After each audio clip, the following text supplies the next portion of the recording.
Okay, and we're live. We're live, good to go. All right, great, thanks Andy. Hello everyone and welcome to the 7 o'clock Newburyport Zoning Board of Appeals meeting for September 8th, 2020 via Zoom. My name is Mark Moore, Vice Chair, calling the meeting to order. As our chair, Rob Champetti can't be here tonight. Luckily, again, for all on this call, especially me, we have City Planning Director Andy Port driving the presentation, visuals, and managing the participation of attendees, as well as City Planner Caitlin Sullivan. I also want to introduce our note taker, Gretchen Joy, as we always want to recognize her efforts.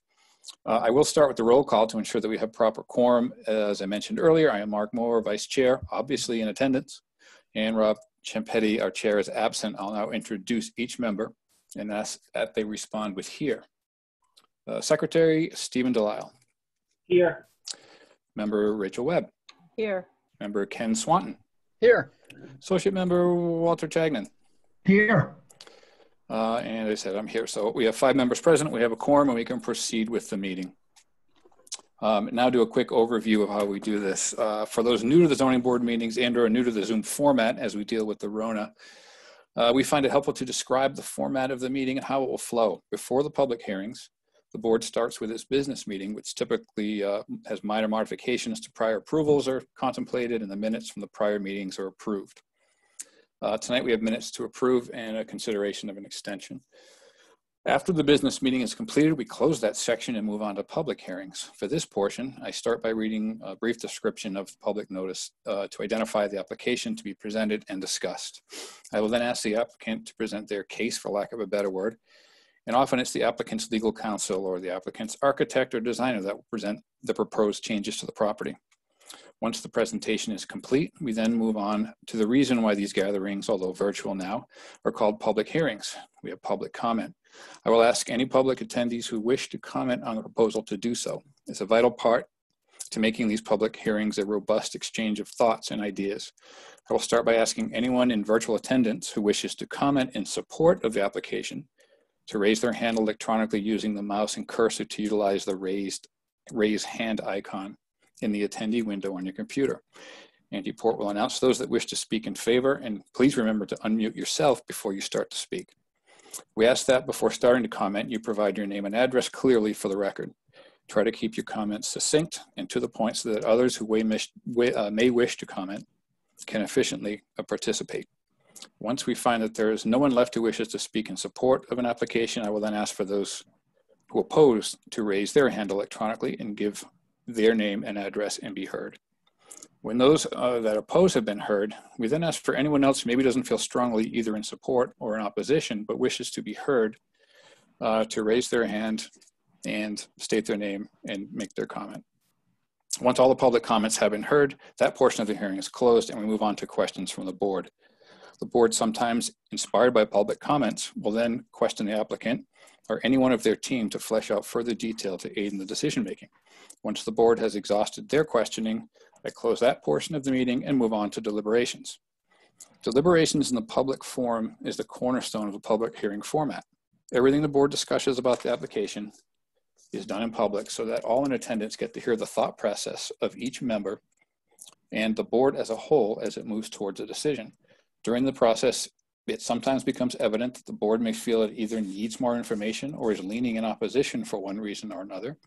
And we as a board will move to continue the application until we can obtain the information needed or give the applicant an opportunity to ask for a continuance to address any concerns before closing deliberations and going to a formal vote, which has consequences for the applicant with respect to timing and cost.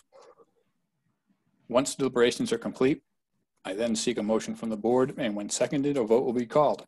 Because we use Robert's Rules of Order, you'll hear a motion on the application made in the affirmative or to approve, even if a board member making the motion plans to vote to deny. If the application passes, the happy applicant moves on. Excuse me. I will then close that application and move on to the next, applying all the same rules. Okay, we got the roll. We have a quorum. We can move forward. I will now open the business meeting tonight. The business meeting consists of approval of the minutes from the 8:25 meeting. Does anyone have any questions or corrections or comments?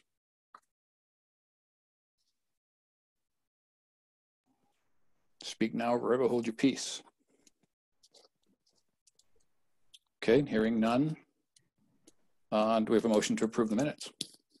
I'll make A motion to approve the minutes, Rachel Webb of Zoning Board of Adjustment meeting of August 25th. I'll second it, Ken Swanton. Okay, we have a motion to approve the meeting minutes by Ms. Webb, seconded by Mr. Swanton. I will now poll the members. Mr. Ciampetti is absent. Mr. Delisle? Yes. Ms. Webb? Yes. Mr. Swanton? Yes. Mr. Chagnon? Yes. And I am yes as well. So all in the affirmative, the minutes are approved.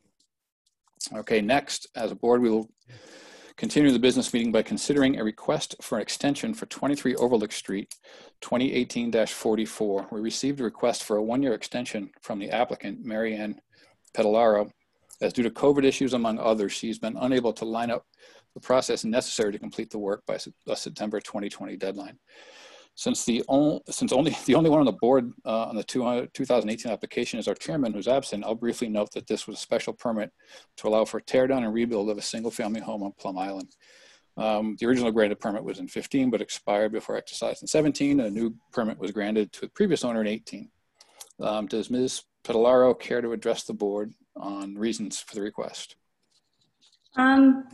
Yes, I'd just like to ask for an extension.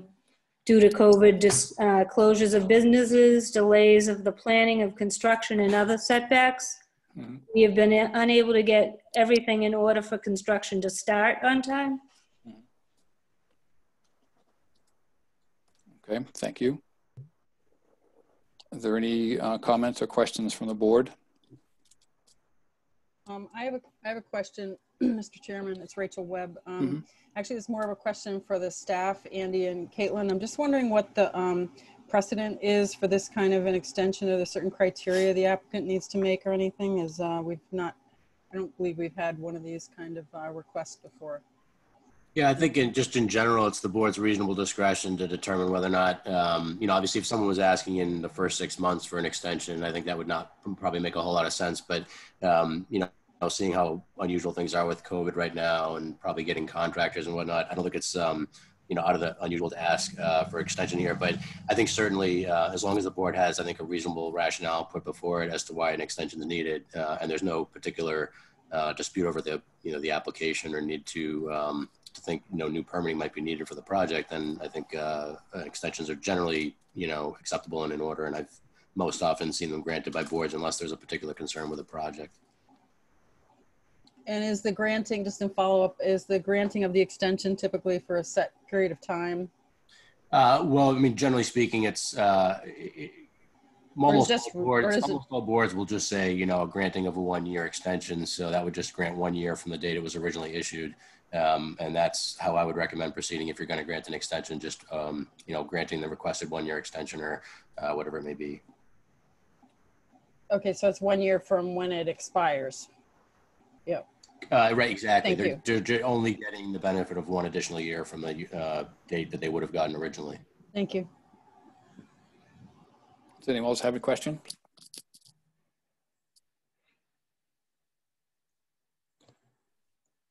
Any discussion or deliberation on this? I think we've been part of one extension already before we went into the COVID meetings. I mean, the COVID Zoom meeting. So.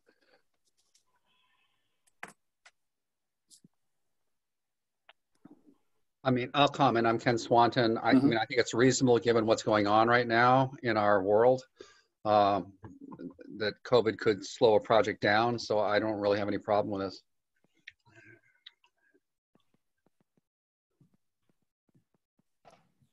I would agree with that as well. Is there any other discussion on the extension?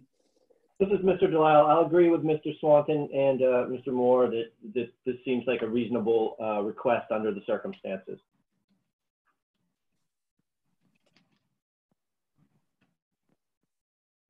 Let's do it. All right, let's do it. Do I hear a motion?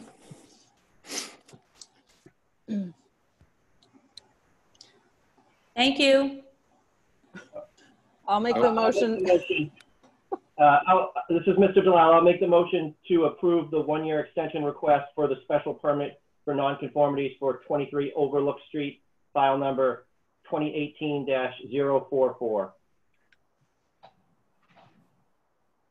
Do we have a second? Bud Shagnon, I'll second that. All right, Mr. Chagnon seconds it. Motion made by Mr. Delisle, seconded by Mr. Chagnon. I will call for the vote. Mr. Ciampetti absent. Mr. Delisle. Yes. Ms. Webb. Yes. Mr. Swanton. Yes. Mr. Chagnon. Yes. And Mr. Moore, yes. All in the affirmative, the extension is granted. And now you're welcome. Thank you. All right, so that concludes the business meeting, and I now move on to our public hearings. Our first application on the agenda is from Ryan McShara of Red Barn Architecture and Lisa Mead of Mead, Tellerman, and Costa for the property located at 468th Street, owned by Holly McDonald, application 2020-30. It's a special permit for nonconformities as the applicant seeks to demolish and rebuild an existing nonconforming single-family home at this location with an additional 639 square feet and parking below. The application has been continued several times, most recently at our 8/25 meeting. The board has voiced concern in the past with respect to the floor area ratio, or FAR, as it pertains to the PIOD. And the applicant was asked for and has provided additional detail with respect to close neighbor FAR comps. Might we again hear from the applicant? Thank you, Mr. Chair. Lisa Mead, Mead, Tellerman, Costa, on behalf of Holly and Jeff McDonald. And as you noted earlier, I'm with Ryan this evening, who is the architect on the project. I have a number of slides here. I'm not going to go through all of them. I have them in case the board wanted them for reference, but I might remind the board just of a couple of things that may have gotten lost in some of the past information. And then I think that we've straightened out what seems to have been a calculation error regarding the FAR calculations, and I'll go through that as well. So this property is owned by Holly and Jeff. Holly's lived in this property with her family as a summer home since 1981. So she spent a lot of time here. She spent her childhood summers here. Now she and her husband Jeff own it with their family. Their goal is to improve this home so it lasts long into the future for Jeff and Holly and their family to eventually live full-time, but certainly in the summertime in this home. As a result, and interestingly, it's a little awkward under the PIOD, but it's both a special permit for nonconformities because the structure is going up and is exceeding the height of the existing structure. But also in that same section, it is a request for a special permit for FAR over 25%. And we'll talk about that in a little bit. Andy, if you could go to the first slide, please. So just as a reminder, the existing conditions, the property is in the PIOD. It's pre-existing non-conforming for lot area, frontage, front yard setback, and I'm going to call the side B setback because that's important in a little while. Otherwise, the property conforms what's left of it. And you can go to the next slide, please. So here are the existing conditions and the proposed conditions. So what you can see is that we're actually moving the structure to the middle of the lot and complying with all side setbacks and improving side setback B. It will continue to be non-conforming, but it will be improved by just about 8 feet. So that's an important calculation. And additionally, the open space will remain at 84%. So it's right now at 89%. So there's a 5% change there, but it far exceeds the open space requirement. You can go to the next slide, please. Just a reminder, here is the existing house. The living space is all on the first floor of this house. There's a little deck on the top floor and there's an old chimney on the side. So you can go to the next slide, Andy. Again, this is in the context of the neighborhood down 68th Street from Northern Boulevard. And the next slide. And as a reminder, these are the existing conditions. You can go right through these, Andy.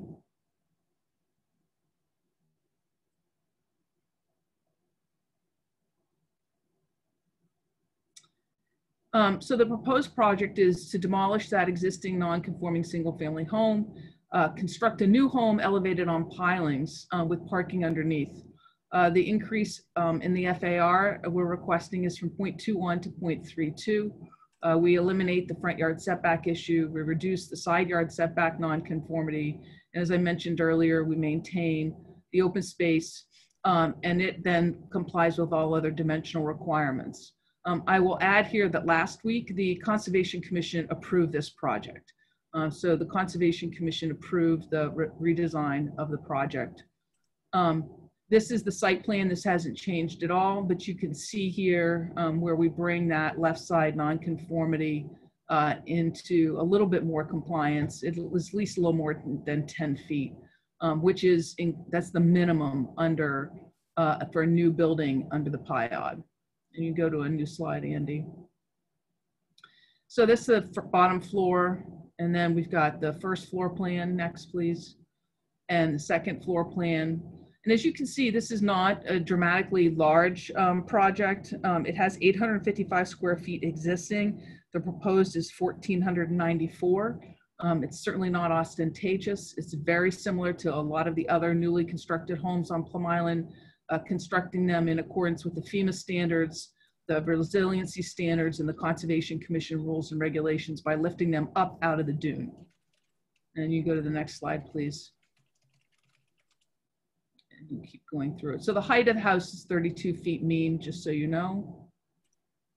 And that, of course, a lot is driven by the lifting of the first level. And go to the next slide.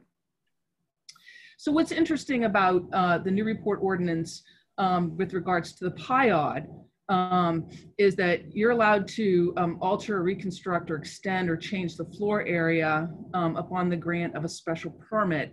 As the board is fully aware, if you are permitting anything else in the rest of the city other than Plum Island, and there are dimensional requirements, and you're not pre-existing non-conforming, and you want to exceed the dimensional requirements, it requires a variance.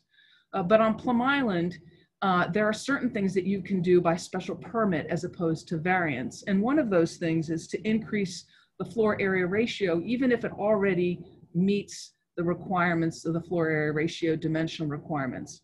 I think there were a lot of reasons to do that. Namely, the size of the lots on Plum Island for a livable house certainly lend itself to doing that. But the board is given the discretion to use a special permit criteria, that is, whether it's substantially more detrimental to the neighborhood and to the PIOD, by granting a special permit as opposed to requiring an applicant to prove that they can meet the variance standards. And I just wanted to remind the board that Plum Island differs in that particular area. So what is the, how do you calculate the FAR? Again, what's interesting about the island is that it's gross floor area, not living space. So it's from the outside of the building. You might recall, and I actually happen to have been attending this meeting, that the staff in the zoning office noted that originally the gross floor area calculation for the proposed property was incorrect because it was based upon the living area. So it was recalculated by Ryan and his group, and they did it on the gross floor area. So the gross floor area calculation, which is the FAR calculation, is 0.32. And if you could change the slide, Andy. So again, this is the standard under the PIOD, which is not substantially more detrimental to the neighborhood or to the PIOD. And so in this instance, we believe that the project, the proposed project, both the change in the side yard nonconformity and the increase in the PIOD is not substantially more detrimental to either the neighborhood or the PIOD for the following reasons. First, we're maintaining a single family home, of course. And in a minute, I'm going to show you how the FAR is actually consistent with the surrounding homes. We eliminate the front yard setback. We improve the side yard B setback. We will maintain the doubling of the required open space. We don't double the open space, but the open space is more than twice what's required, I should say it that way. And we elevate the home to the preferred standards for the flood zone, taking the house out of the dune and making it more resilient, which of course is part of what everybody is trying to do. And as again, I note that the Conservation Commission has approved this modification to the structure. Now, importantly, and if you could go to the next slide. Again, I was able to watch the last meeting because I had another hearing, and there was some confusion about A, what was the neighborhood, and B, really how did the proposed structure compare to the rest of the neighborhood. So the proposed structure here is the gray one in the middle. And so what we did is we took all the surrounding homes and then one home away from the surrounding homes to call it the neighborhood. And then I double checked the math. And what we determined was that in fact, when the original calculation was done, the map that you all received last time, and I was curious when I was watching it, I was like, wow, how can an area of Plum Island be that far under the FAR requirements?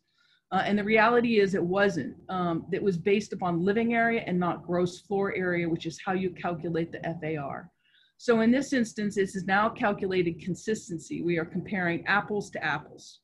So the FAR for the proposed lot is 0.32.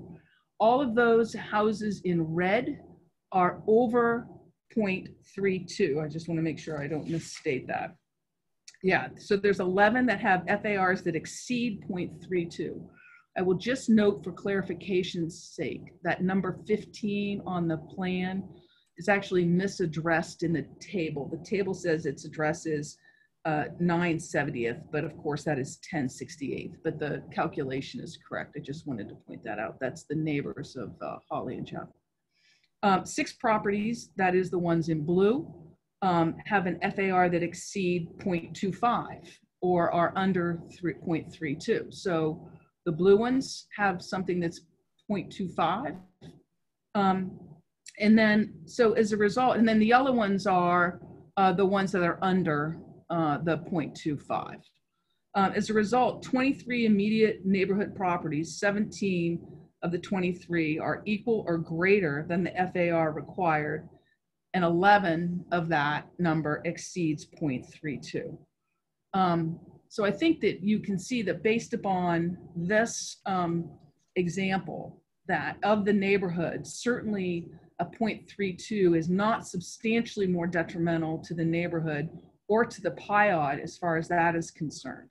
But more importantly, this house will be actually constructed. We talk a lot about whether there should be properties constructed on the island or new construction, but new construction is allowed on the island. And what's important about this particular piece of new construction, it actually complies with all the FEMA and resiliency standards by bringing that house up out of the sand. There's going to be a house there no matter what. The question is, does it comply with the resiliency standards, the Conservation Commission? And the answer here is yes. And is it consistent or not substantially more detrimental, not even consistent, but substantially more detrimental to the neighborhood than the existing structure? And we believe that in this instance, it is certainly not only not substantially more detrimental, but consistent with the surrounding neighborhood and that in the PIOD. And with that, we request that the board, now with this new information, approve the special permit for nonconformities and allow an FAR to exceed 0.25 and go to 0.32. And thank you for your time again. Thank you, Attorney Mead. Is there anyone else that wishes to speak on behalf of the applicant? Okay, so now I'm going to seek a public comment. Again, as a reminder, we have to use the electronic raise hand portion of the attendee screen, but is there anyone out there that would want to speak in favor of this application? Please raise your hand electronically.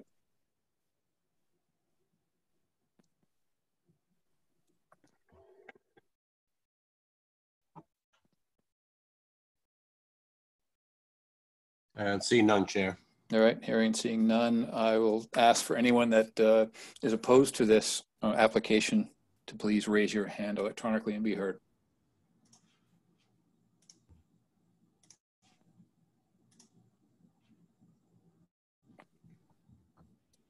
And we have Tara Komet. If you'd like to unmute yourself on your end.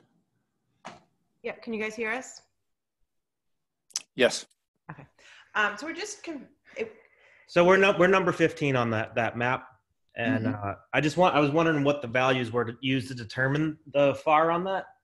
If it was just lot number 1068, because we actually have number 8 and number 10. And I have a hard time believing that our FAR exceeds the standard.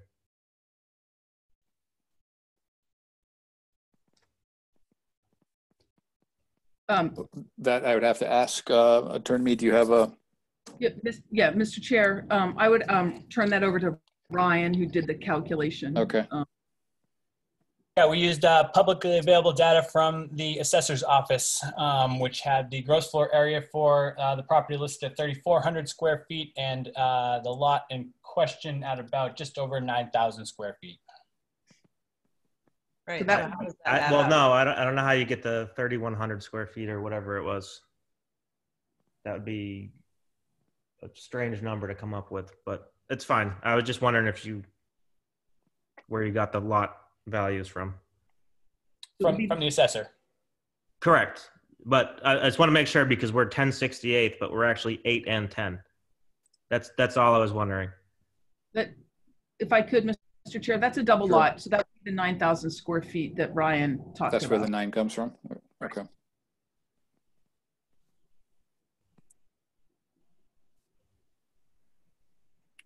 Anyone else opposed or any other comments that you might have, Ms. Kmet?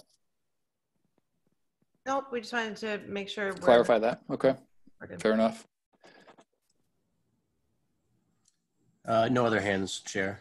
Okay, and again, anyone in general that just wants to be heard on this, please electronically raise your hand.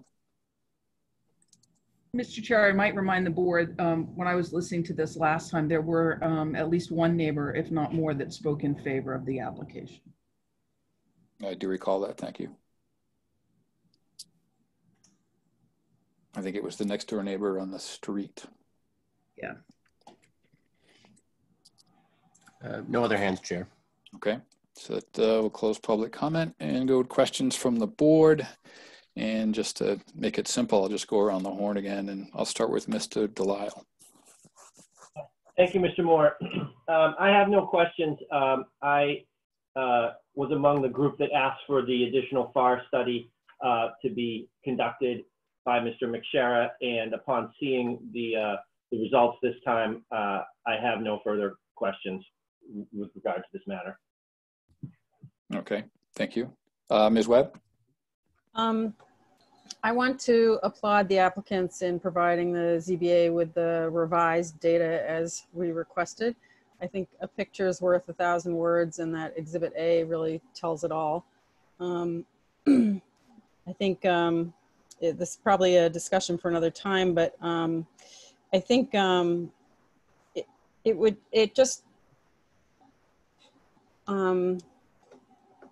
for me, the fact of the data being mapped was very dynamic, and it made me wonder if we couldn't get this kind of information for the entire Plum Island by asking the assessor's office to add the calculation in their assessor's data and add it to a GIS layer, because it's just a very straightforward calculation. But anyway, that's a discussion for another time. I just wanted to commend the applicant. I think they did an excellent job with what we were asking of them. Thank you, and I think that is definitely a suggestion worth deliberation at another point. Mr. Swanton, any questions? Yeah, I have a question. That critical chart that we looked at, that we'd asked for a couple of meetings, that shows the FAR for the surrounding houses. Andy, you showed the colored lots. Could you just slide over to the same page and look at the numbers themselves, please?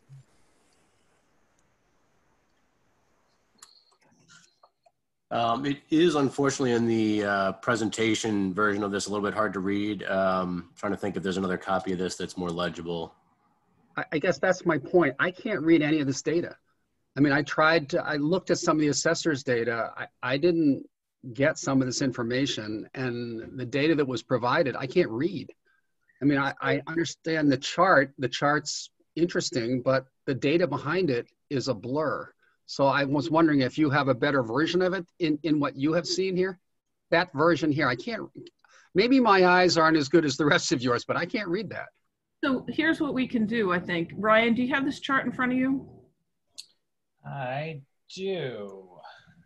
Mr. Swanton, would you like to ask him to read through it? Because I think we're happy to do that. We can absolutely Well, I just don't, reading through all those numbers, there's a lot of numbers on that page. I'm just saying, this was the critical piece of the whole information here. And I actually looked up a bunch of these myself, and I didn't get the same information. Maybe I did it wrong. I don't know, but I can't tell from what was provided because I can't read this. So Well, I don't know. I'm just saying I can't read it. That's all.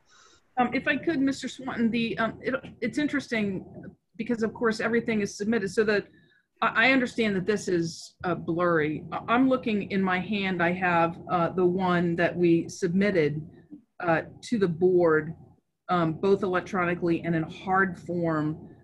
So I don't know if you have that in front of you and you can't read that either. I have what I downloaded off the town's website, and it looks just like what I'm looking at in the Zoom meeting. Okay. So Andy, this is Caitlin. You may want to, if you're able to, go to the ZBA agenda item, and their supplemental filing is a little bit clearer. Does it have the same page? It does have the same page, but it's much clearer than this. Yeah. Okay. Let me. Okay. It's still small, but it's clear.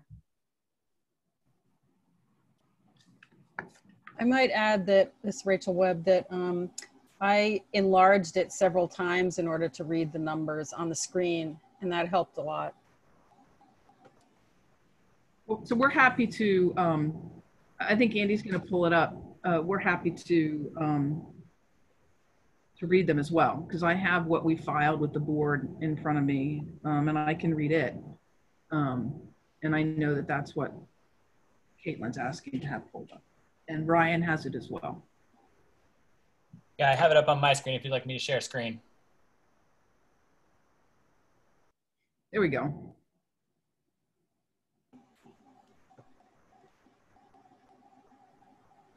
It's, I mean, I can read that. I don't know if the other of us can read it, but I can read the numbers. So was there a particular question, Mr. Swanton, that you had? Well, it's like, for example, like, say 568th Street. Just to pick one. Which one is that? Okay, it's up here. The first one. And the first one. So the gross square footage is 704. And I guess they have a net square footage of 528, but we're looking at gross these days. And then, okay, so that's 0.17. So that first group are the ones that are sort of in compliance with the FAR, the 1 through 4. Yes. Okay. I must admit, when I looked at this, I did the same thing you guys did first time around. I looked at the net square footage rather than the gross, and every single house was in compliance except for one that was abutting. Right. So and when you look at the gross, you do get a different number. Right. So that is helpful. I just, I'm sorry to take the committee's time with this. I wish I'd found this page earlier, because I was just trying to study this blurry thing in the presentation, trying to make sense out of it. But anyway, thank you for showing that. I appreciate it. No problem. So basically what it says is that out of 23 houses that you've looked at, the FAR, I mean, we might as well tell the city council the FAR is useless because everybody's above it. Is that basically what you're saying? In this particular neighborhood, Mr. Swanton, most, certainly not 11, so 11, 17 of the 23, so there's 17, yeah, so there's 6 that are in compliance, right? 5 or 6 that are in compliance. I think it's an interesting measurement. I think that when FAR was done for the island, nobody else had it in the city, and it was a way to allow people to use their properties but not to overbuild on them. Because, for example, if 40% lot coverage or open space is allowed, that's a big house, right? So how do you control it other than that? You put an FAR on it. So it's a balance. I mean, there was a lot of factors that went into the PIOD when it was adopted. A, how can a person use their lot if they already have a house on it or they're pre-existing non-conforming? But B, how do you control that? And I think this was the best tool that existed in 2002-ish.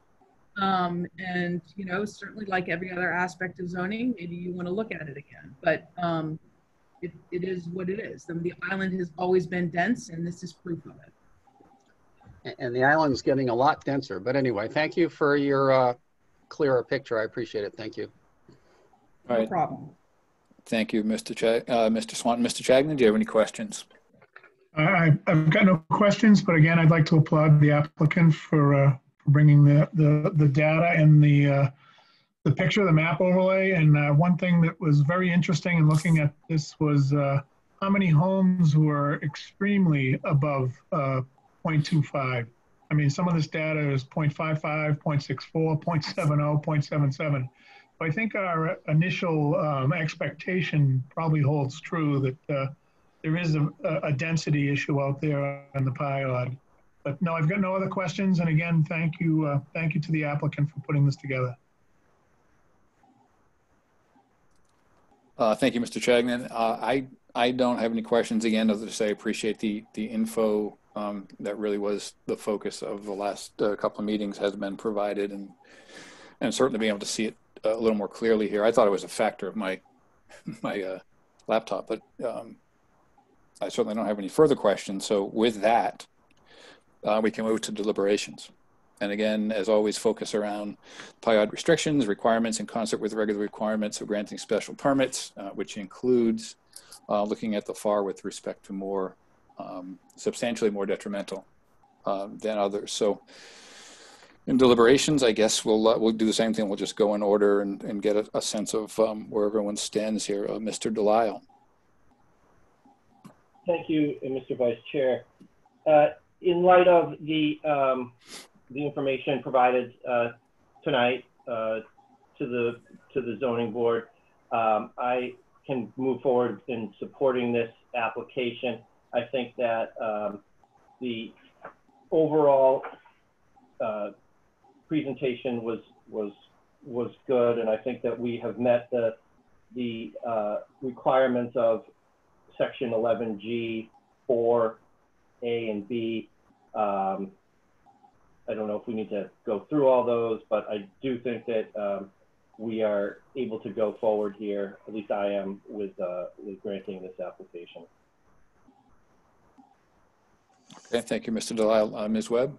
I agree with Mr. Delisle that, given the data presented in the FAR calculations tonight and the mapping specifically, the fact that the application is proposing to improve the dimensional nonconformities that exist today and make them better.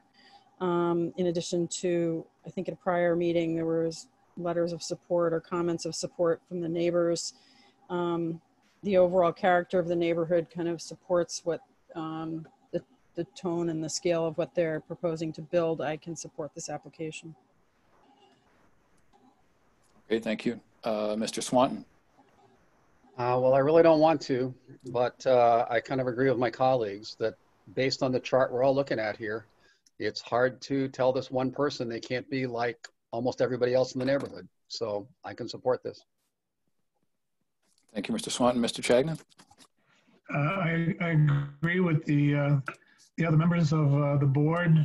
I think this data shows that we can clearly state that it's no more detrimental to the existing neighborhood, and I can support the application. Thank you, Mr. Chagnon. And for all the reasons that's already been discussed, but of course I'll reiterate them. I appreciate the new information. We asked for the data, we got the data. It confirms that in the immediate neighborhood, you can't look at this, I don't think, specifically from size, massing, or even afar and say that it's substantially more detrimental, at least in my mind. So the FAR is it's an imperfect number. There's only two ways it can be affected, and the denominator can never be affected because the lot size is what the lot size is. So it's a thought to try to control the growth of density out on the island. It's not perfect, and this is another case, but a lot of those larger numbers I imagine were done before the FAR was kind of a concept to try to control. So we do the best we can with the information we have in front of us. So improving some setbacks and not more substantially detrimental from a FAR standpoint, given the data we have in front, I can certainly support it. So with that, I'll just be I'll be looking for a motion. Mr. Delisle, I'll make a motion to approve the special permit for nonconformities for 468th Street, file number 2020-030. I'll second the motion, Rachel Webb. Okay, so we have a motion to approve made by Mr. Delisle, seconded by Ms. Webb, and I'll poll the members for a vote. Again, Mr. Ciampitti is absent. Mr. Delisle? Yes. Ms. Webb? Yes. Mr. Swanton? Yes. Mr. Chagnon? Yes. And I am a yes. Mr. Moore is a yes. Also, all in the affirmative. The application is approved. Thank you very much, members of the board. You're welcome. Okay, the next item on our agenda is an application from Windward Shaw, care of Lisa Mead of Mead, Tellerman Costa, for a property located at 68 Middle Street, application 2020-53. Applicant seeks a special permit for nonconformities in order to remove a later added one-story addition at the rear and replace it with a conforming two-story addition, resulting in a four-family use becoming a three-family use. It's my understanding that the applicant is requesting a continuance to our 10/13 meeting after constructive meetings with abutters. Can you confirm that, Attorney Mead? That is correct, Mr. Chair, and I appreciate the board's indulgence on this additional continuance, but with COVID, it's been difficult to meet with all of the neighbors, but this weekend, the applicant was successful in doing that, and it has resulted in some changes. So we'd request a continuance to that October meeting. Understood. Does anyone have any questions on that, or does anyone have a motion? I'll make a motion. It's Rachel Webb to continue the application of 68 Middle Street, case number 2020-053 for special permit for nonconformities to the ZBA meeting of October 13th.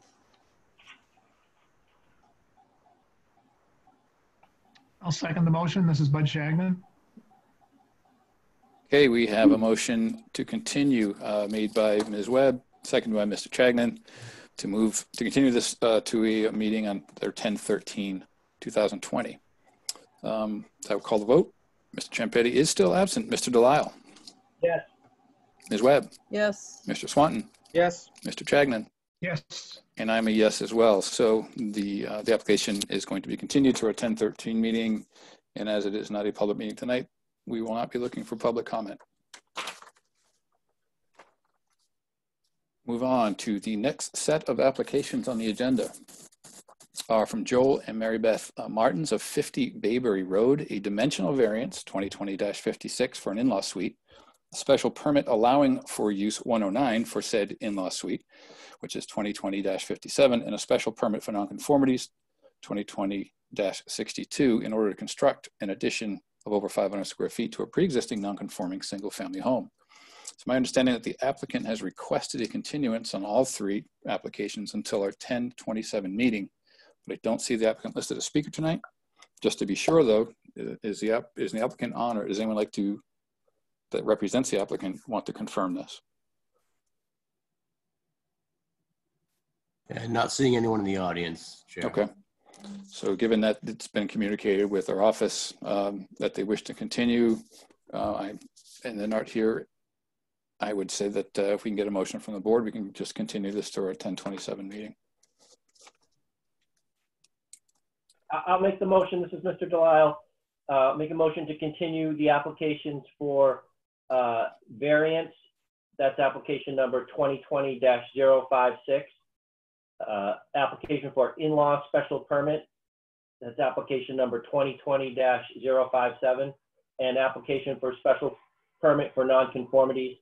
That's application number 2020-062 for 50 Bayberry Road to the meeting of October 27th, 2020. I'll second it, Ken Swanton. Okay, so we have a motion made by Mr. Delisle, seconded by Mr. Swanton to grant the request to continue all three of these applications as enumerated by Mr. Delisle to the 10/27 meeting. And I now call a vote. Mr. Ciampitti, absent. Mr. Delisle? Yes. Ms. Webb? Yes. Mr. Swanton? Yes. Mr. Chagnon?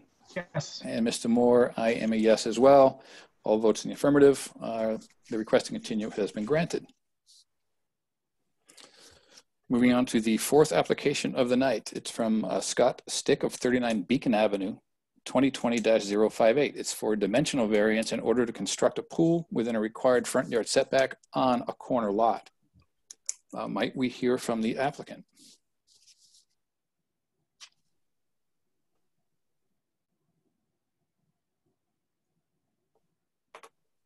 And Scott, you'll have to unmute on your end as well. Oh, I got you. I unmuted my microphone, but then also the app.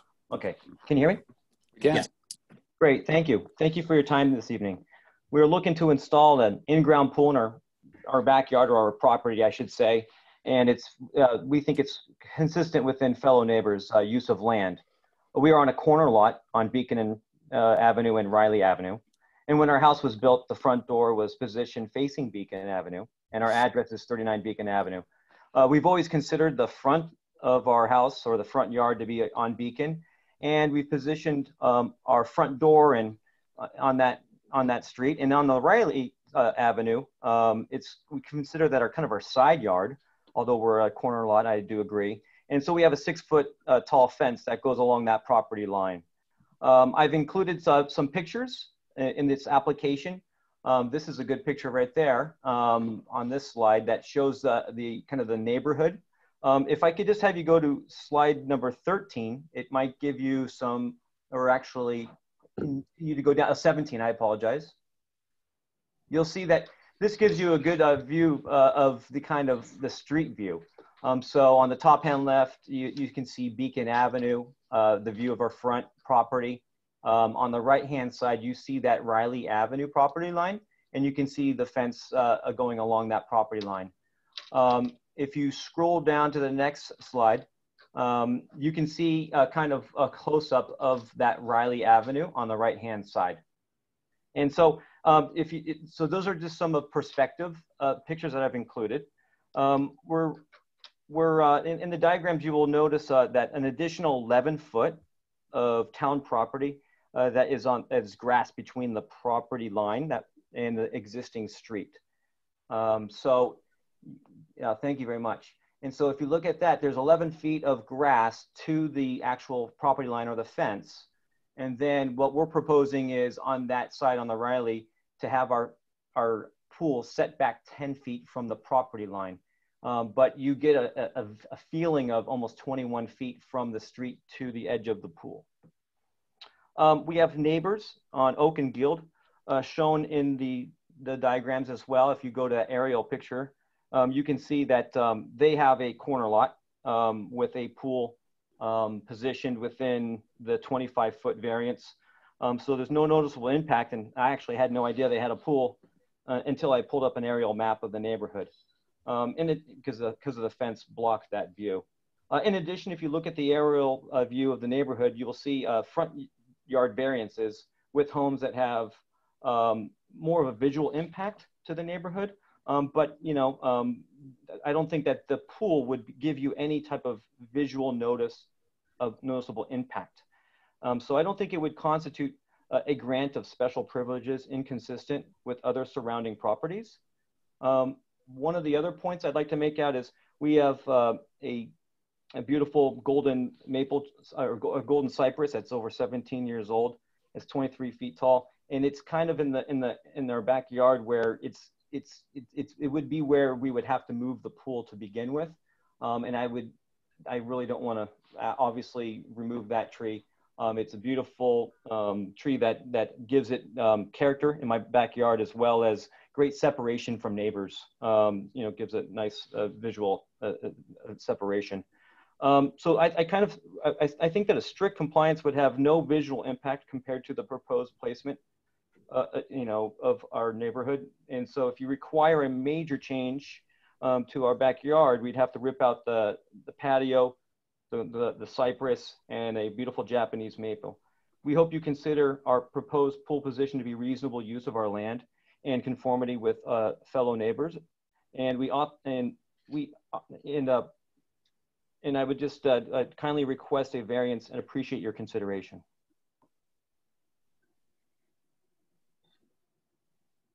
Okay.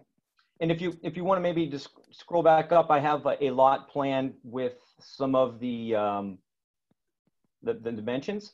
And then one final note is I did get signatures of approval from all abutting neighbors. That's also in this document as well. So we were able to go to all the neighbors and show them the plans and walk them through everything. And they all had signed an approval of the plans. And I noted in this one that 37 Beacon, which is Joan and Mel Negler. They couldn't sign it because of COVID, but we gave it to them, and they ended up signing it and giving it to us after 48 hours of receiving the document. So Very safe. Excellent. yes. Thank you very much. Okay, thank you. Okay, at this point, we're going to ask for public comment in addition to the letters that you provided. I want to check and see if there's anyone online in our virtual public comment, and ask for anyone in favor of this that might be listening in that wants to raise their hand electronically and be heard to please do so now.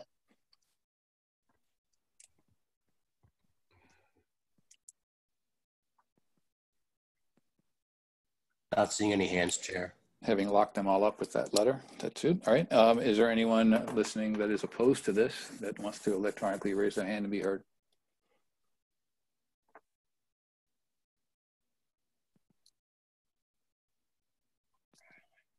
And again, no hands, Chair. All righty. Thank you, Andy. And then finally, is there anyone in general would like to make a general comment?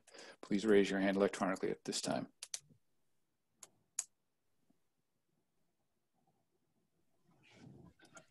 Okay. And last time, no hands. 0 for 3. Very good. All right. So with that, we close the public comment and we go to questions from the board. And again, I'll just keep the same order because why not? Anyone questions? Mr. Delisle, do you have any questions? Sure.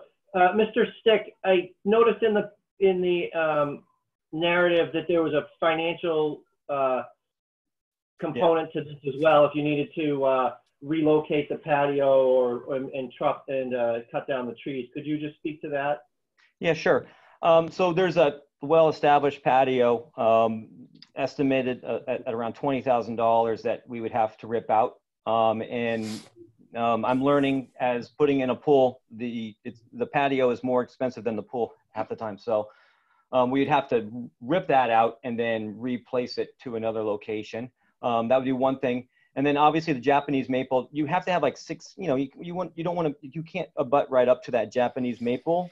So as we shift that pool down to the other corner of the backyard, we'd have to cut that Japanese maple, which again is 17 years. And a small story on that is I thought it was we bought that 17 years ago and I thought it was a dwarf and it was going to be 5 feet, and it's huge and it's beautiful. So that would be a cost impact as well as the Japanese maple. You can kind of see it there. That's a 15-year-old Japanese maple or 17-year-old as well. And so those are the financial impact is really with those removing of those as well as the patio. Thanks. I have no further questions. Okay, thank you, Mr. Delisle. Ms. Webb, do you have any questions? I just had a question. I was just curious if the fence is actually on the property line or is it offset?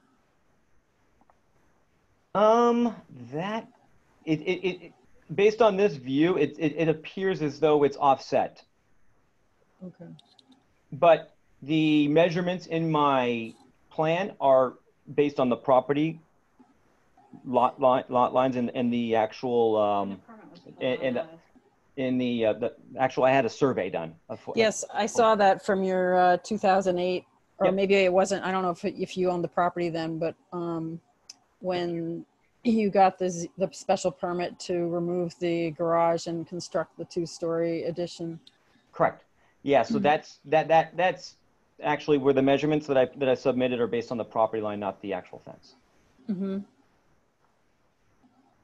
Okay. I think it's interesting to point out that, it being a corner lot, you basically, as defined by zoning, you have 2 front yards, but clearly the lot behaves as though, the front yard's on Beacon. So I just want to point that out. All right. Thank you, Ms. Webb. Anything further? Nope. All right. Mr. Swanton, questions?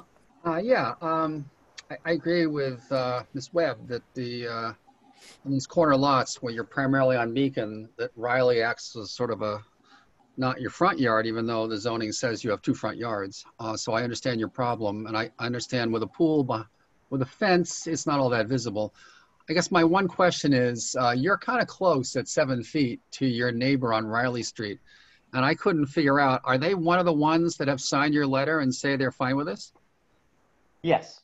Yeah, that's Jen. She actually was willing to speak to Yeah, she was actually, she asked me if she should show up, and I said, oh, don't worry about it, but I should have done it. But yeah, that one right next to me, yeah. Okay, right. great. Yeah. Thank you. That's my only question. Thanks very much. Sure.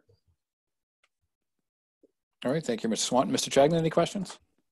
No questions, but I agree with my colleagues. The fact that it's a corner lot makes it a unique application where technically Riley's the side yard, even though we call it a front yard.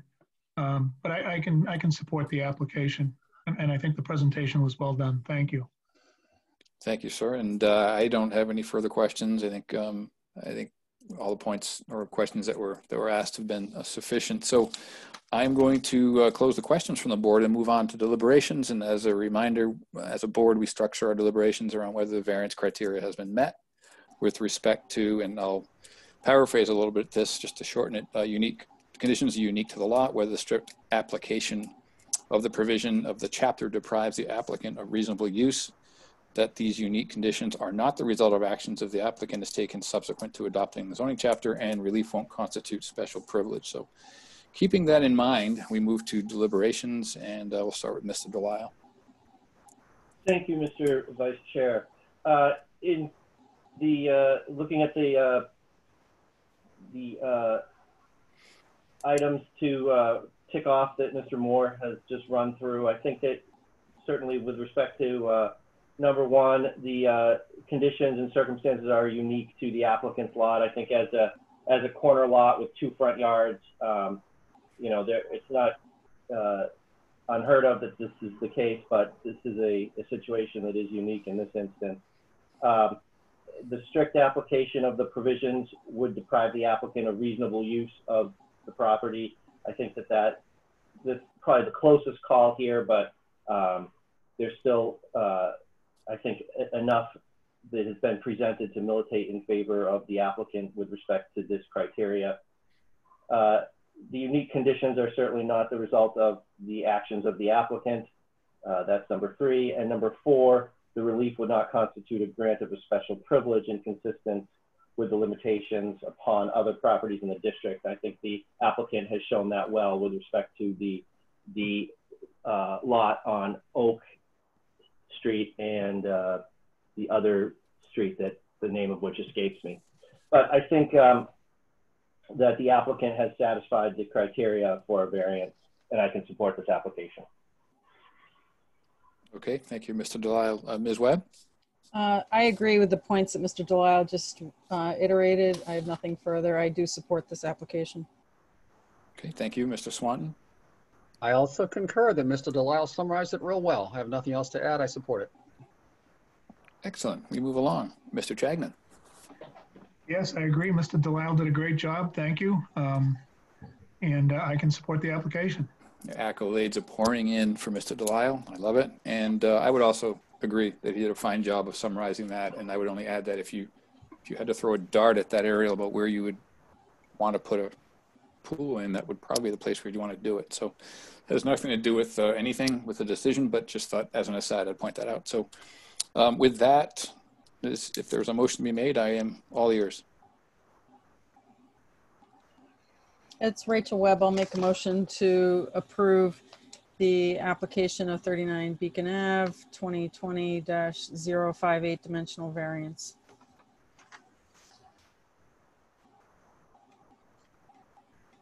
I'll second it, Ken Swanton. All right, we have a motion made by Ms. Webb, seconded by Mr. Swanton to approve 2020-58 for dimensional variance, and I will call the vote. Mr. Ciampitti is still absent. Mr. Delisle? Yes. Ms. Webb? Yes. Mr. Swanton? Yes. Mr. Chagnon? Yes. Mr. Moore? Yes. All in the affirmative. The application is passed, and the variance is granted. Thank you very much for your time. Appreciate it. Enjoy the pool. You're all invited. Excellent. Is it going to be heated? along with my abutting neighbors, apparently. So, Oh, they didn't show up. They can't go. Did is there going to be a heater? That's the question. If there's a yes, heater, there will be. So okay, then I'm in. Great. you're in. All right. Thank you. Thank you, everyone. Okay, and the final one application tonight is an application from Eric and Louise Lingerman of 35 Monroe Street, care of Lisa Mead, Tallerman, and Costa. Application 2020-59, demolition control overlay district special permit to demolish a later added 2-story addition and sunroom. Application 2020-60, renovation of an existing structure and construction of an attached garage. And 2020-061, special permit for use 109, an in-law apartment. Might we hear from the applicant? Thank you, Mr. Chair. Lisa Mead, Tellerman Costa, 30 Green Street in Newburyport. With me this evening is Eileen Graff, who is the architect on the project, and Eric and Louise Lingerman, who are the owners. And I believe that Eric and Louise's children are probably on as well, waiting with bated breath. The proposal is to partially demolish a portion of the house, which is in significant disrepair and/or of poor original construction, which we will describe in a bit, and then construct in its place an addition, and then replace the garage with an attached garage and add an in-law apartment. Louise grew up in this house. Her parents lived here for a very long time. They purchased it in 1965. The Toomeys were public servants, and many of you may know them. Mr. Toomey passed away in 2012, and Mrs. Toomey is in a long-term care facility here in town. And Eric and Louise moved back into the house in 2018. Now Eric and Louise's 2 adult children are also in the house, which is the purpose behind the in-law unit. Both previously shared an apartment, have been affected financially by COVID, and are now living in the house. The goal is to provide an independent living arrangement in the in-law apartment over the garage. As you're going to see in a little bit, the current house is 1,730 square feet, and the proposal is to add an additional 138 square feet in the end, for a total of 1,868 square feet to the main house. And then, of course, the in-law at 580 square feet, not including the 25 square feet of the entry area. Again, modest and under what the in-law requirements allow in the city. This is Eric and Louise's home. They're not improving it to flip it. They are improving it in order to keep their family intact and have a place to retire.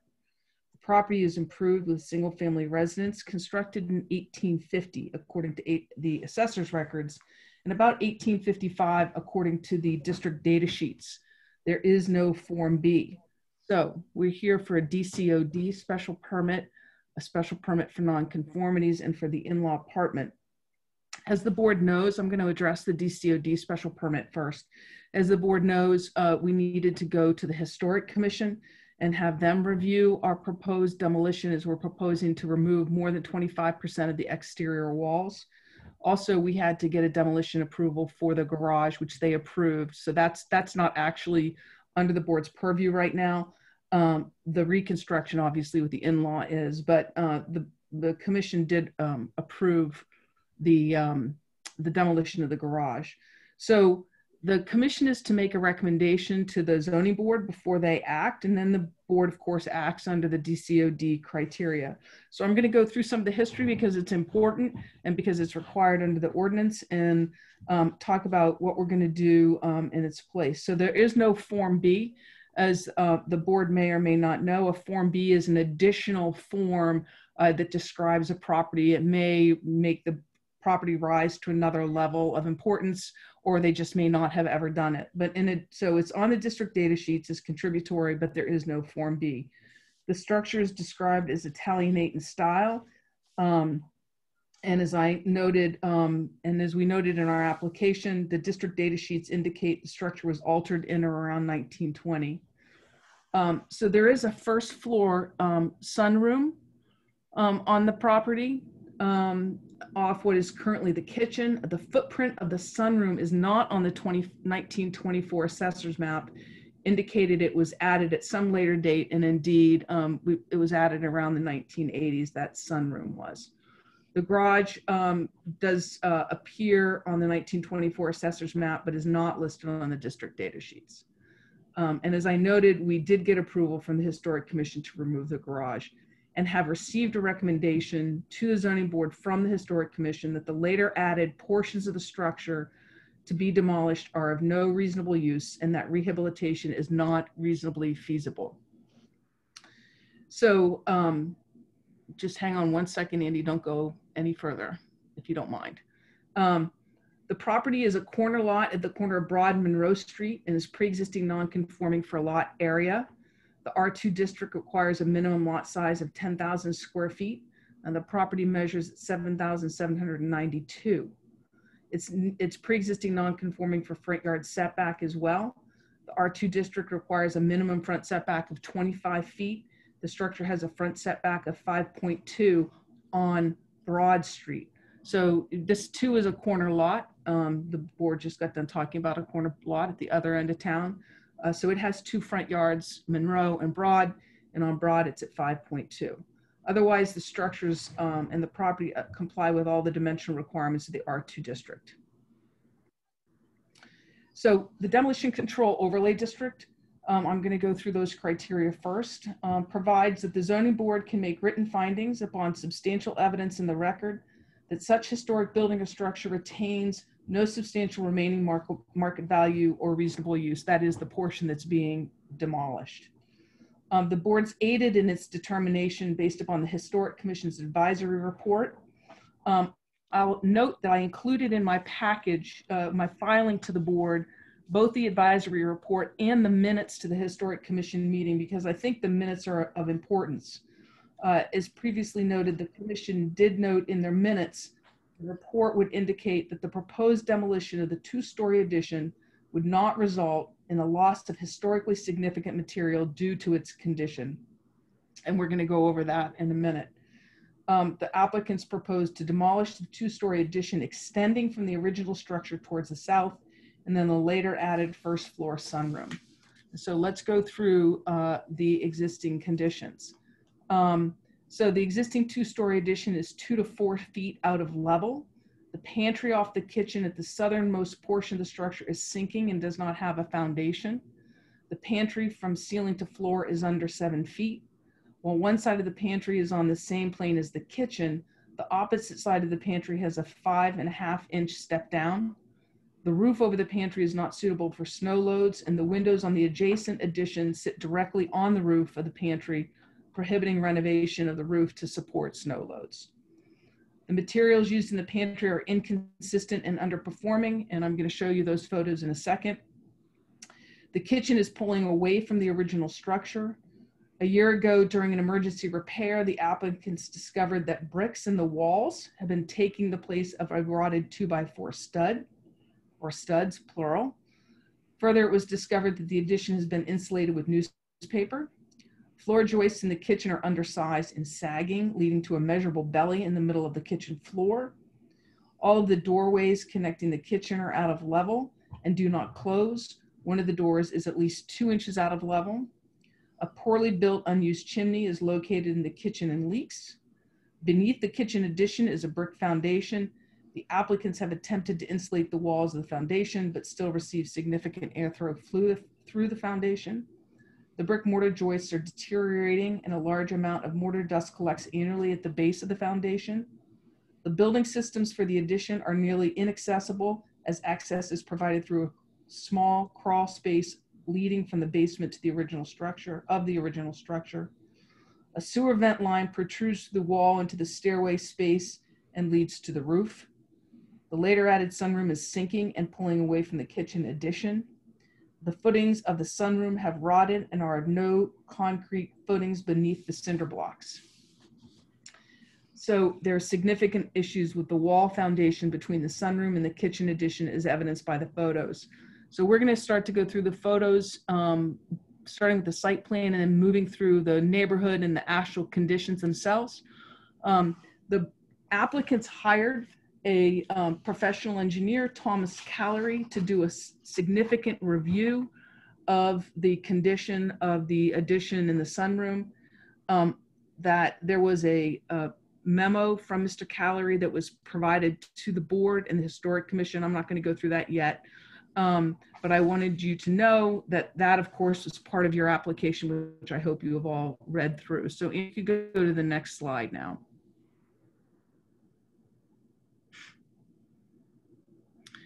So here's a site plan, just to orient everybody as we start to go through the photos. So we can see Broad Street and Monroe Street. Currently in the hatched lines, you can see the main house that sits up at the corner of Monroe and Broad. And then the additions on the back, that right there, Andy, that's what's being proposed to be removed. That is the addition, the 2-floor addition and the sunroom, and then the deck, and then the garage. And you can see it all kind of carries over to a non-conforming side setback on the Broad Street side. And then you can see in the dark line, the proposed addition. That's the garage with the apartment over, the small little connector sunscreen porch there, and then the addition on the side to give some more living space. And if you could go to the next slide, please, Andy. Many of you should be familiar with this, assuming you drive around the North End. So here's the house on Monroe Street, and you can see the corner of Monroe and Broad. You can see the houses to the rear up Broad Street are significant in size, and we're going to show you a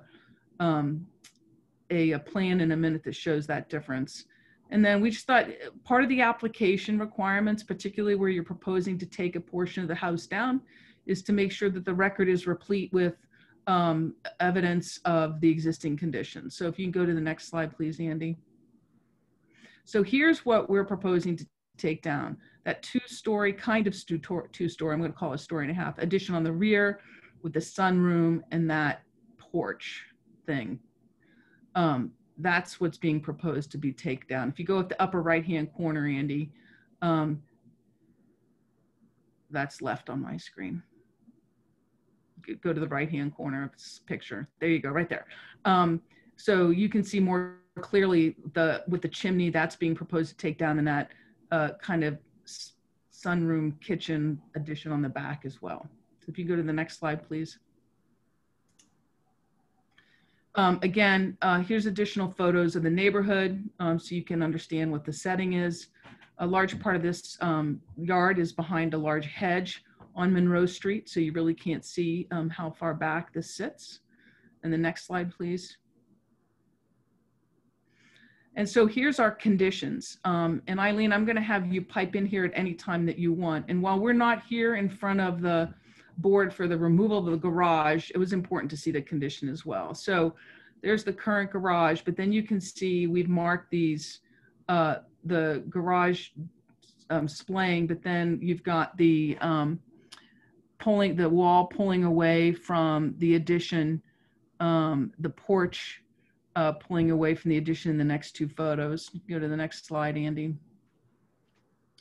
So you can see the inside the kitchen wall and the pantry details. You can see the brick trying to act as a stud in the wall. You can see the different level of the kitchen floor, the drop in the pantry floor in the middle, and of course the drop in the doorway to the addition. Go to the next slide. So you can see the pantry supports. I'm going to use that in quotes. There's the pantry right side, the porch pulling away from the addition again, and the current porch pulling away from the house. I think that the engineer would tell you, and Eileen, you can correct me if I'm wrong, that this is largely as a result of the insufficient foundation and or footings on these additions as to why they're starting to list and pull away from the house. Then you can see on the second floor of that addition is actually doesn't have enough head height. That's the bathroom above the kitchen. The top of the stairway is out of level. And then there you've got the vent pipe in the middle of the stairwell. So as I said, the Historic Commission made its finding, and the board is required to make a finding that what we're proposing to demolish retains no substantial remaining market value or reasonable use, taking into account the cost of rehabilitation to meet the requirements of the state building code as it applies to historic structures. As I said, the applicants engaged Tom Callery, a professional engineer, to review the structure and determine its condition.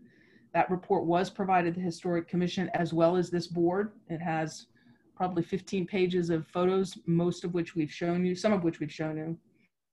Mr. Callery said in his professional opinion noted that the addition is at the end of its useful life, that attempting to salvage this portion of the house is not feasible or cost effective.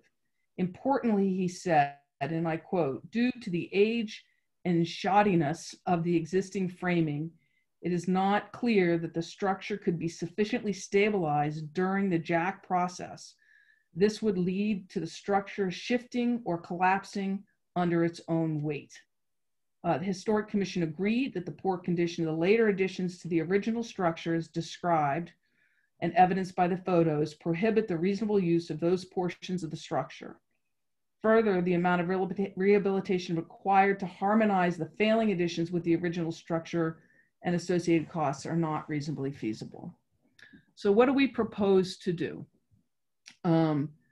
If you can go to the next slide. Eileen, I'm going to turn it over to you here. Thank you, Lisa.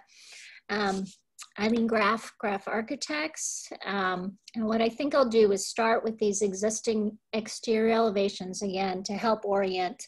The photos were, as Lisa provided, are very helpful, but I'll just walk through the drawings to reiterate some of the information.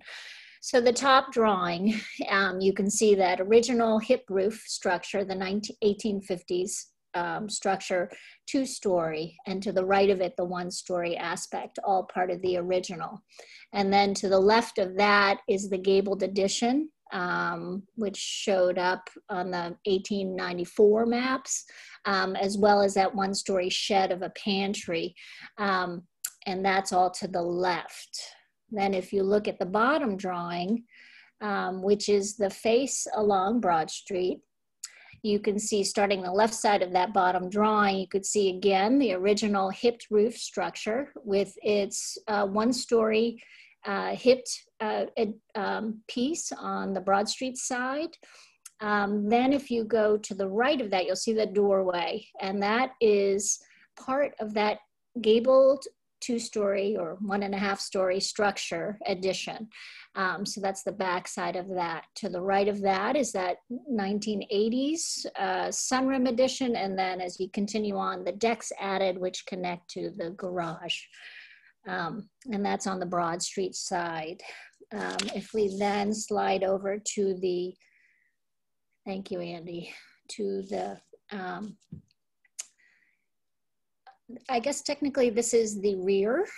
This is the back side from Monroe. And what we're looking at again on the left side is the 2-story original hip with a 1-story addition. Then you can see the addition with the chimney on it with the small kitchen windows double there.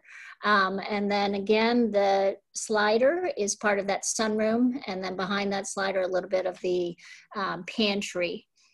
And then the bottom drawing is a great example of the pieces that we're trying to clean up. So going from the left side, that's the garage, and then the deck, the sunroom piece, and then this gabled addition and pantry. And so what I want to point out in this drawing, because it's a good way to sort of launch into some of the challenges. As you saw in some of the photographs, in particular, I'm thinking of the one with the bathtub where you can see the space above and the second floor in this gabled end structure. So you would be looking, that bathtub sits in front of these 2 double hung windows. What I want to try to convey is the scale of this addition. The second floor space in this 2-story addition here is really low. And if I can actually move to the original structure as a reference point, the heights in the building are not huge. The first floor, 7'6.5". The second floor, 7'4.5". So, but manageable. But to give you a reference point, the top of those windows on the second floor are only at 5'7". So standard windows today are at 6'8". So giving you a reference point and you know how tall you are and what that height is at 5'7". Now come over, if one were to connect into this gabled addition, you now then step down into that space, 6-inch step, and you're in a space where the underneath that ridge is 6'6" max. And then it slopes out to end walls that are about 4 feet tall. So the space is really compromised in a sense of trying to turn that into something that could be helpful in these renovations. Technically, to meet building code, a bathroom needs to meet 6'8", and so this space doesn't even meet that. So with that, we theoretically we were trying to make the renovation work using this structure. And we could have potentially on the first floor, but the second floor was really the challenge to our design process. And then I'm gonna flip up to the drawing on top, the rear elevation. And if you could, just look at the addition piece. And if you look on the original structure, the double 4/4 windows there, you'll look to the right and you'll see a small dashed line. So what I want to point out is when this 1890s addition came on, they also glommed on this little piece that overlaps to the original structure. And what is difficult about it is, or what we feel is unattractive, is the way it sort of gloms on to the original in a way that hides the corner. You lose the definition of the original structure in that.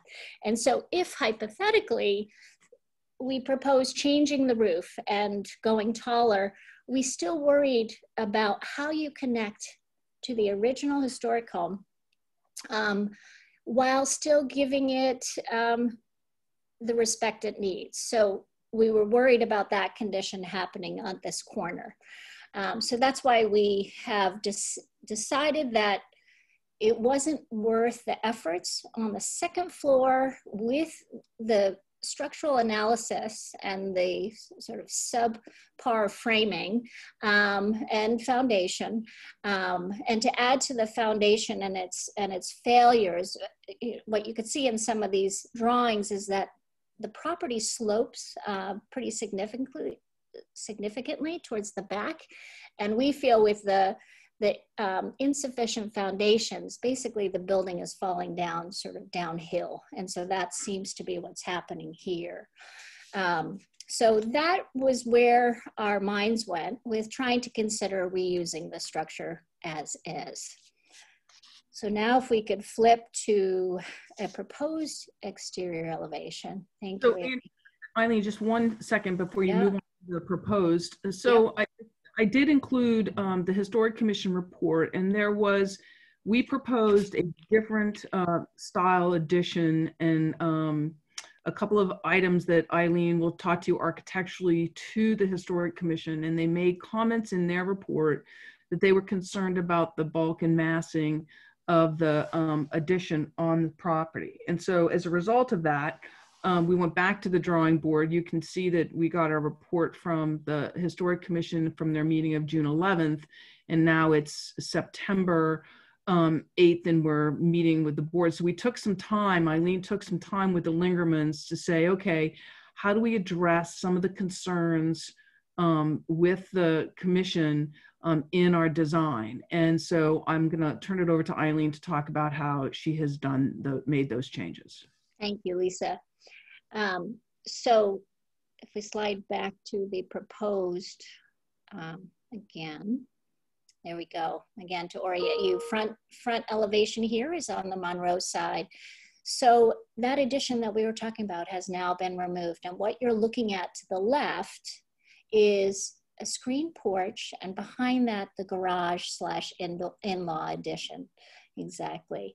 And so one of the comments that the Historic Commission had was about the scale of the addition. And I think the easiest way to explain this is, and you could somewhat see a dashed line there, the depth or width in this view, I'll say, from the back of the in-law and garage towards Broad Street, that dash line, is 28 feet in length. And the first iteration that we went to historic with was a gable roof that spanned 28 feet. And so in an effort to bring down some of the massing, what we did instead was created, instead of a 28-foot wide building, which half of that, the ridge line, would be at 14 feet, we created what would be a 24-foot. We held the back side, the left of that door, and made a 24-foot wide garage gable with a change in pitch, a shallower pitch to cover the last 4 feet. And what that did was brought down the height of the building, brought down the mass that's within, and tried to sort of address some of the concerns that they had. The point was made, and we understand it's hard when the original structure is also sort of similar in proportions. It's just shy of 24 feet wide. So we felt like staying with the 1.5 story as we are, kept the eave lines down. Again, a narrower gable end helps bring the sort of face, the exposed gable face down, and then appropriately a shallower pitch to cut for the roof to cover, heading towards Broad Street, to cover the last 4 feet. So that was the change in massing. The other change that we did, and actually if we can scroll down to the bottom drawing, thank you. And here we could see it in elevation on the Broad Street side. It's the shed dormer. And we've got, you can see sort of an extra line there where we've got a change in pitch for the last 4 feet, a shallower pitch, and then the garage doors below. And one other change that you could see on the top elevation, there's a screen porch there, and we have a proposed balcony there. And the Historic Commission had concerns about the scale of that as well. So we have pulled that back in size to try to minimize its exposure and just have it smaller than the footprint of the screen porch below. And what I want to also add is that what's sort of deceptive in this flat 2D drawing, this screen porch is pushed 25 feet back from the front face of this original structure. And then if you were to look at the gable end, it likewise is pushed back 40 feet from that front corner. So I want to give you some idea of the depth on this property. That the garage in-law addition is probably put at the most furthest back corner that you can get it located within allowable setbacks. So we did as much as possible to sort of push that back from the corner of Broad and Monroe. I think to give perspective on that, Andy, if you could go back to the site plan.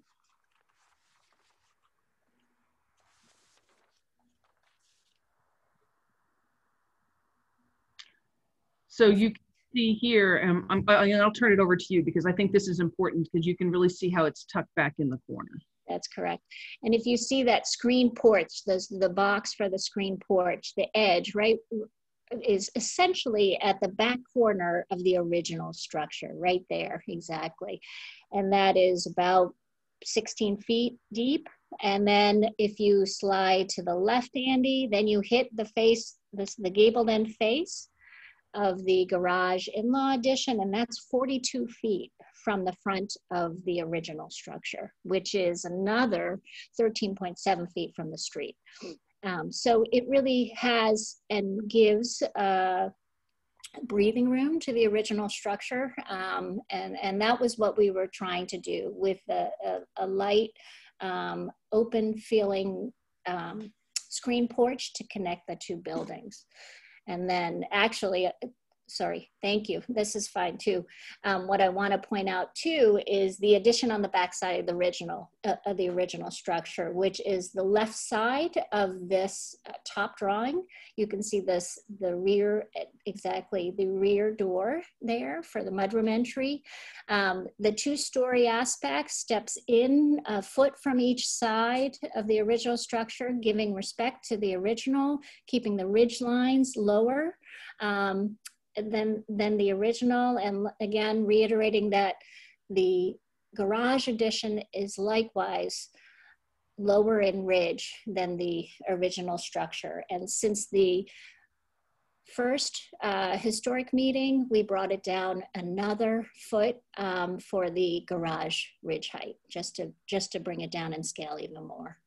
And on the bottom drawing, you could see what I want to point out is the modified roof deck or balcony, just enough to give a little bit of space to enjoy the morning light. This exposure here is wonderful eastern light, so they wanted to take advantage of that and have a quiet space in the morning, and that's how they view the use there. And you'll see a little bit of a covering for the in-laws to come and go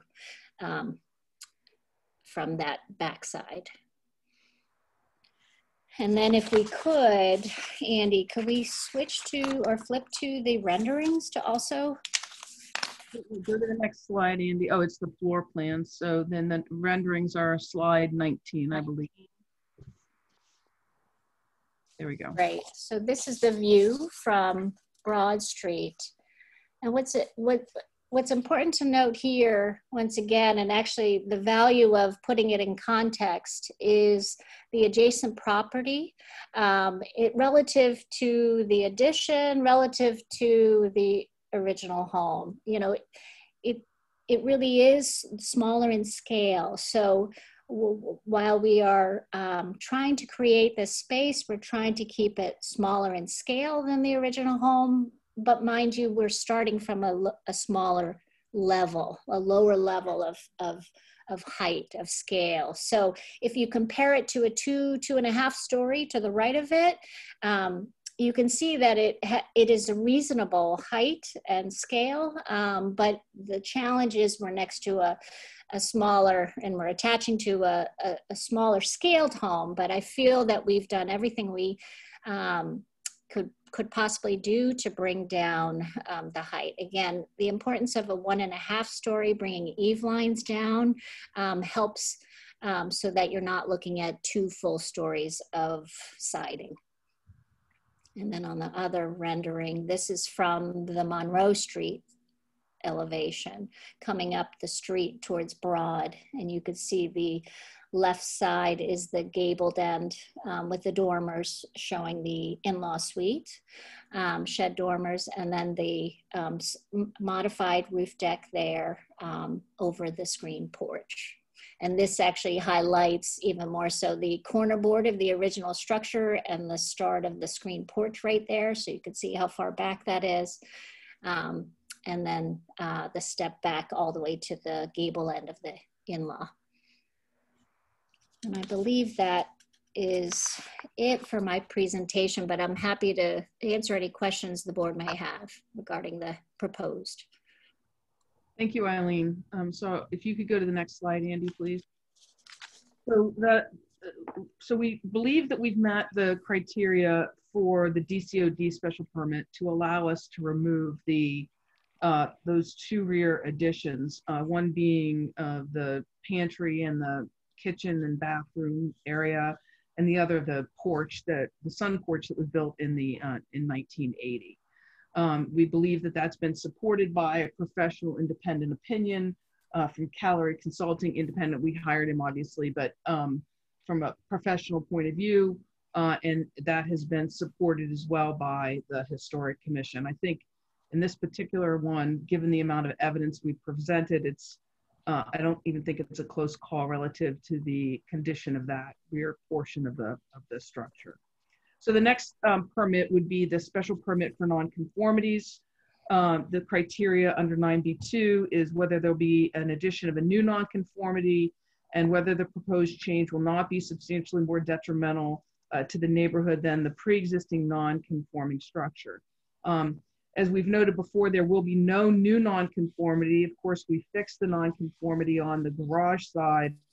The front yard setback will be extended. That's the Broad Street 5.2. It will be extended slightly, and actually it pulls away from the Broad Street area, but it still continues to be non-conforming. We believe that the proposed changes will not be substantially more detrimental to the neighborhood than the pre-existing non-conforming structure. As you can note from the plans, the applicant's removing a later added sunroom and existing porch. The deck structure, which has over the years grown to almost connect to the existing garage, is falling down and in disrepair.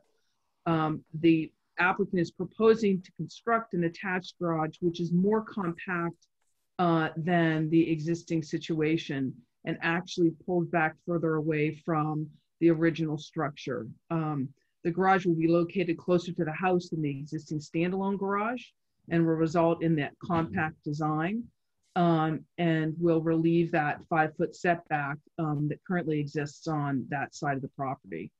The newly constructed home will include 1,868 square feet, which is an increase of 138 square feet over what currently exists. So we're not talking about mansionizing anything here. The garage will include a 589 square foot in-law apartment. The board did note, as we've said, that we've made some significant changes based upon the Historic Commission's reports. I would note, it's interesting, there was some comments from the Historic Commission relative to the deck on the second floor of the house. Eileen has redesigned that, so it's pushed back away. In a little bit, at the end of this, I'm going to show you a photograph that Louise found of the original Anna Jakes Hospital, which sat directly across the street from this property, where there is, in fact, of course, they didn't call them deck, they called them balcony, directly on Broad Street. And there's actually a person standing on it. So I thought that that was, from a historical point of view, very interesting. But in any event, the applicant reduced the size of the back deck or balcony, which pulled the railings associated with it away from the street and further than what was originally proposed. Also, the applicant modified the roof design over the garage to address the issues with the Historic Commission also. I point out also sheet 802, where you can see the adjacent structure at 33 Broad Street, which is much larger and significantly taller than the proposed garage being added to this property. The house itself is prominent on the corner of Monroe and Broad Streets. We're not affecting that. The proposed garage will sit 31 feet back from Broad Street. From Monroe Street, the garage is 55 feet back. And as Eileen described, 15.5 feet behind the back corner of the original 1855 home. So that garage and addition is being constructed on the back corner as much as possible. As to the impacts of the neighborhood generally, again, we're removing a rather dilapidated garage and some interesting additions along the way. The new structure is further from the sideline than the existing detached garage. Finally, on a rough calculation of finished floor area as to lot size, so this would be living space, not gross floor area. As to lot size in the neighborhood, the following is true. The property has 24% living area. 33 Broad Street has 42%. 35 Broad Street has 49%. 31 Broad Street has 43%.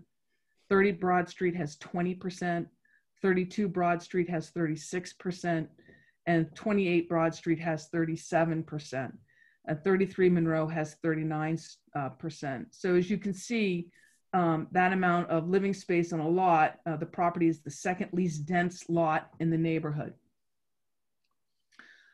Finally, when determining whether the proposed change to a single family residential structure is substantially more detrimental to the neighborhood than the pre-existing non-conforming structure, the board should consider factors such as, according to the ordinance, the size, scale, massing, volume, and location of the proposed structure. compared to the existing structure and lot and other structures in the neighborhood. And we believe that certainly from those criteria, what is being proposed is certainly not to a greater significant extent more detrimental than the existing structure. So Andy, if you could go to the next slide, I think we can, I just went through a number of those. So if you can go on down. And I've already done that. Right, stop right there, please.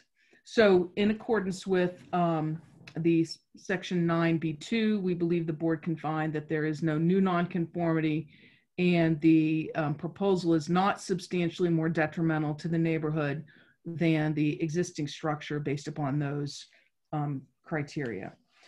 The next special permit we're seeking is an in-law special permit. And there are a number of criteria for an in-law special permit. And as the board knows, the city is discussing this all the time, how to help people age and live in place and stay in the city of Newburyport to the extent possible. And so we meet the criteria set forth in the ordinance as follows. The in-law apartment is occupied by parents, grandparents, children, or grandchildren by blood or marriage. The in-law apartment will be occupied by the applicant's adult son and now also adult daughter. The dimensional requirements of the zoning ordinance are otherwise met for the attached unit or for the new construction, and in this instance they are. And assuming we are approved by special permit for nonconformities, those requirements will be met. The gross floor area of the in-law apartment shall not exceed 900 square feet. All new construction or additions to the existing residential structure shall not exceed 700 square feet for the in-law apartment. The gross floor area of the in-law apartment is 614 square feet. That's 589 square feet of living space and the 25-foot entry on the first floor. And so it's in compliance. The Zoning Board of Appeals may impose reasonable conditions, including the number of parking spaces, which there shall be additional 1 space. There is sufficient parking for at least 3 cars. There's actually sufficient parking for 4 outside of the garage. Safety, health, and building code will be met, and they will all be met. The permit needs to be recorded. If it should be granted, it will be recorded. The 11th and 23rd months following the grant or renewal of the special permit, the homeowner has to certify that it continues to be occupied by those individuals qualified, and the applicant will comply with this requirement as set forth in the ordinance. And the special permit will expire if the certification is not filed, or if it ceases, the apartment ceases to be occupied as provided for in the ordinance, or at the expiration of 3 years without getting a renewal. The applicant agrees with these terms. Where new kitchen and kitchen appliance have been added, they have to be removed at the within 6 months at the end of this expiration of the special permit. The applicant agrees with these terms. The Zoning Board of Appeals may order an inspection of the premises for compliance upon a reasonable request by the notice to the homeowner, and the applicant agrees with this term. Therefore, the applicant meets all of the requirements for the special permit for the in-law apartment. So Andy, if you can go to the next slide. I just thought I would show you, this is directly across the street. Of course, that doesn't exist anymore. But this was the original Anna Jake's Hospital, and you can see the balcony on the 2nd floor, prominent to Broad Street. And then on the next slide, please, Andy. Louise and Eric have provided 11 letters of support. I have highlighted where those letters of support come from, and they have been provided to the board. So they are all of the surrounding properties. You'll note, it's interesting, oftentimes we do these letters of support and we give them to the board. In this instance, if the board has had a chance to look at any of the letters of support, you'll see the little notes that have been written back to Louise and Eric regarding how a number of the neighbors are pleased with not only supporting Louise and Eric in this endeavor, but also with the look of the addition. So with that, Mr. Chair, I will turn it back over to the board. Thank you very much for that detailed presentation of on all three applications. So at this point, I'm going to ask for public comment. And as always, we start with anyone who wants to speak in favor. And again, stipulating that I know we have 11 letters of support on record, highlighted by that map that we can all see right now. If there's any additional comment to be made in favor of this application or these three applications, technically, please electronically raise your hand.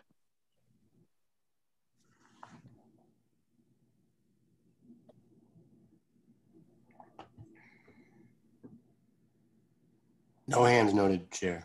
Nailed them all down with the letters. Okay. Anyone that is opposed to these applications, please electronically raise your hand. And we have Stephanie Nikotic. Okay. Good evening. Can you hear me? We can. Okay, thank you. Stephanie Nikotich, 93 High Street. Thank you, Mr. Chairman and members of the board. Because Tom Coulter-John could not attend tonight as he planned, I am speaking for myself and for the Newburyport Preservation Trust. We hope you were able to read the Historical Commission's DCOD report, which highlights their concerns both about the size and massing of the proposed new construction and the addition of modern features to a historic property on a highly visible corner lot. The applicant's letter to you of August 12th notes the applicant has heard what the commission had to say and employed a redesign of the structure. We do not see how that redesign, never reviewed by the Historic Commission, completely addresses their concerns. What is proposed is still a large, not a subordinate addition to the historic building, including modern shed dormers and a second floor deck. And I would just like to note that the beautiful picture shown of a house with a second story balustrade is not comparable to what's proposed for this house. The commission's concern and ours is that the house continue to have the historic neighborhood's characteristic scale and simplicity. Since the plans have been changed, we hope the commission will have an opportunity to review and report to you their comments on those changes.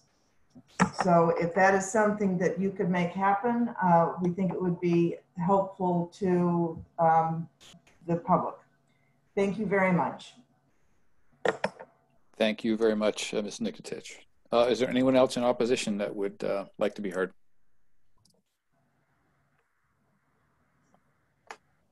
No other hands at this time, Chair. Anyone else with comments? Chair, if I could, oh, I'm sorry, I'll wait until. Thank you. Questions are coming in. No one with general comment? Nothing, Chair. Okay, before we start questions from the board, you wish to make a comment? I do. I would like to comment on Ms. Nikotich's comments relative to having the commission review again. The commission's review under a DCOD is relative to whether or not they believe that the structure proposing to be demolished meets the criteria or should be demolished.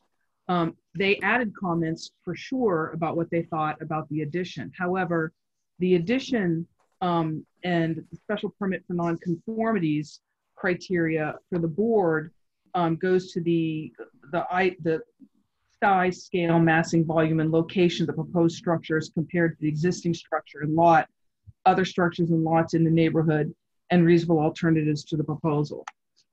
So while I certainly appreciate it, and I had mentioned this to the Historic Commission the night of the meeting, that the Historic Commission had some concerns about a couple of design issues, that their review under the DCOD, as opposed to the DOD, which is different, certainly goes to whether or not that portion of the structure, which is historic and being removed, should be removed. So we believe that we've addressed the Historic Commission's comments, and we believe that we would like to hear from the zoning board, and we have changed the design accordingly. But would like not to have to go back to the Historic Commission, given the time and review parameters of that commission versus this board. Understood. Okay, thank you very much. With that, we're going to go into questions from the board. Okay, and we'll start with Mr. Delisle. Thank you, Mr. Vice Chair. I have a few questions. I guess the first, I think, is for Ms. Graff. The idea that there's no new non-conformity, the lot coverage calculation is super close. How did we arrive at that number of 24.9% of lot coverage? That we have a surveyor on the property, Winter Street LLC, and so he does Everett Chandler does the calculations for the built works and the changes from existing to proposed. So that's a calculation of building footprint of the decks, again, of what was existing and then what was proposed. So if I could add to that, the definitions, so those are done, all those calculations are done by the surveyor for sure. And the definition of lot coverage versus open space is all set forth in the ordinance. Lot coverage is the percentage of lot area which is devoted to building area. And of course, building then is defined in the ordinance. Open space is a different calculation, which of course is a different dimensional requirement. Right. I asked about lot coverage.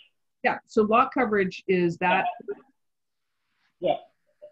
So if I could follow up with Ms. Graff, does the lot coverage number include the covered porch? Or this means maybe you can answer that too under the ordinance. I believe if it was under the covered porch, if it has size, it would have to because that's a building. Correct. Okay.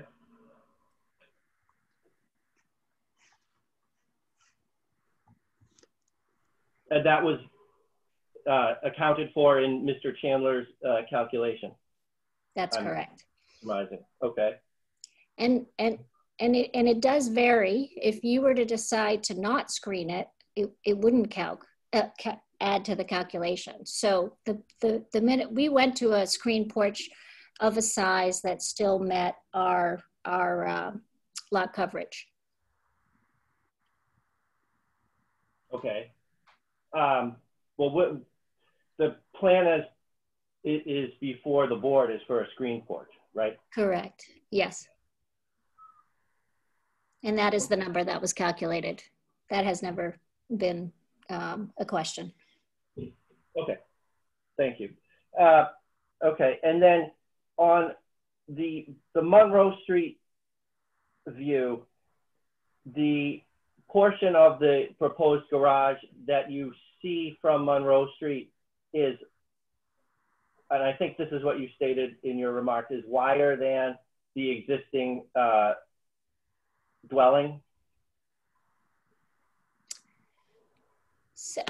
Yes, it is. That length is, but it's rotated, if you will. The proportions is 24 feet on the garage door side, and that's how I sort of view these two triangles. Is they're similar, roughly in footprint, but from the Monroe Street side, you're absolutely correct. The length of the garage is longer than the length of the front face of the main original house, which is why the original elevations drawings that we presented the Historic Commission read wider than the, in form. And that's why we were trying to bring it down to be smaller in sort of the gabled footprint, if you will.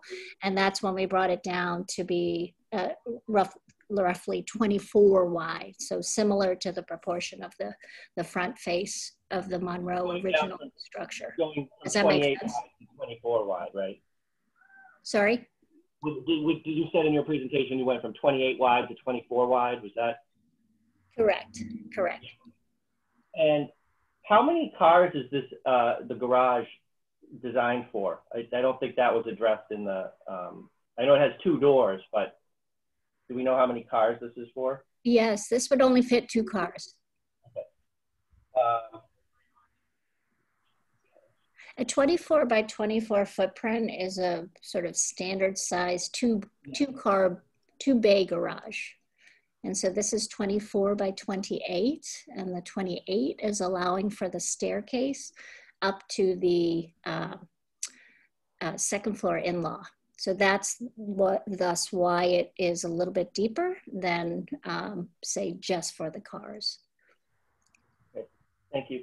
And another question, one note that was in the Historic Commission's report was a comment about the dormers coming out to the wall and that not being in compliance with the code. Is that, can you speak to that? To the code. So this is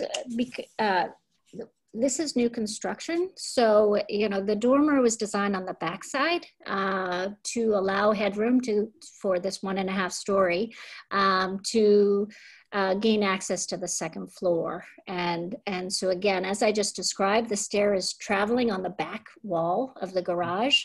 And that's the side, that's the low end of the roof. Therefore, in order to get the headroom to come up to the second floor, the plane in which that dormer is has to align with the back wall of the garage.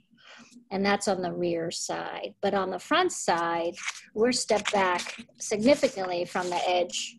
As you could see in the rendering, maybe to pop that back, we're stepped back significantly from the front edge of the roof to give that exposure of roof that is always sort of much more sort of appealing or such. And I think that's what maybe Historic is getting at. But given the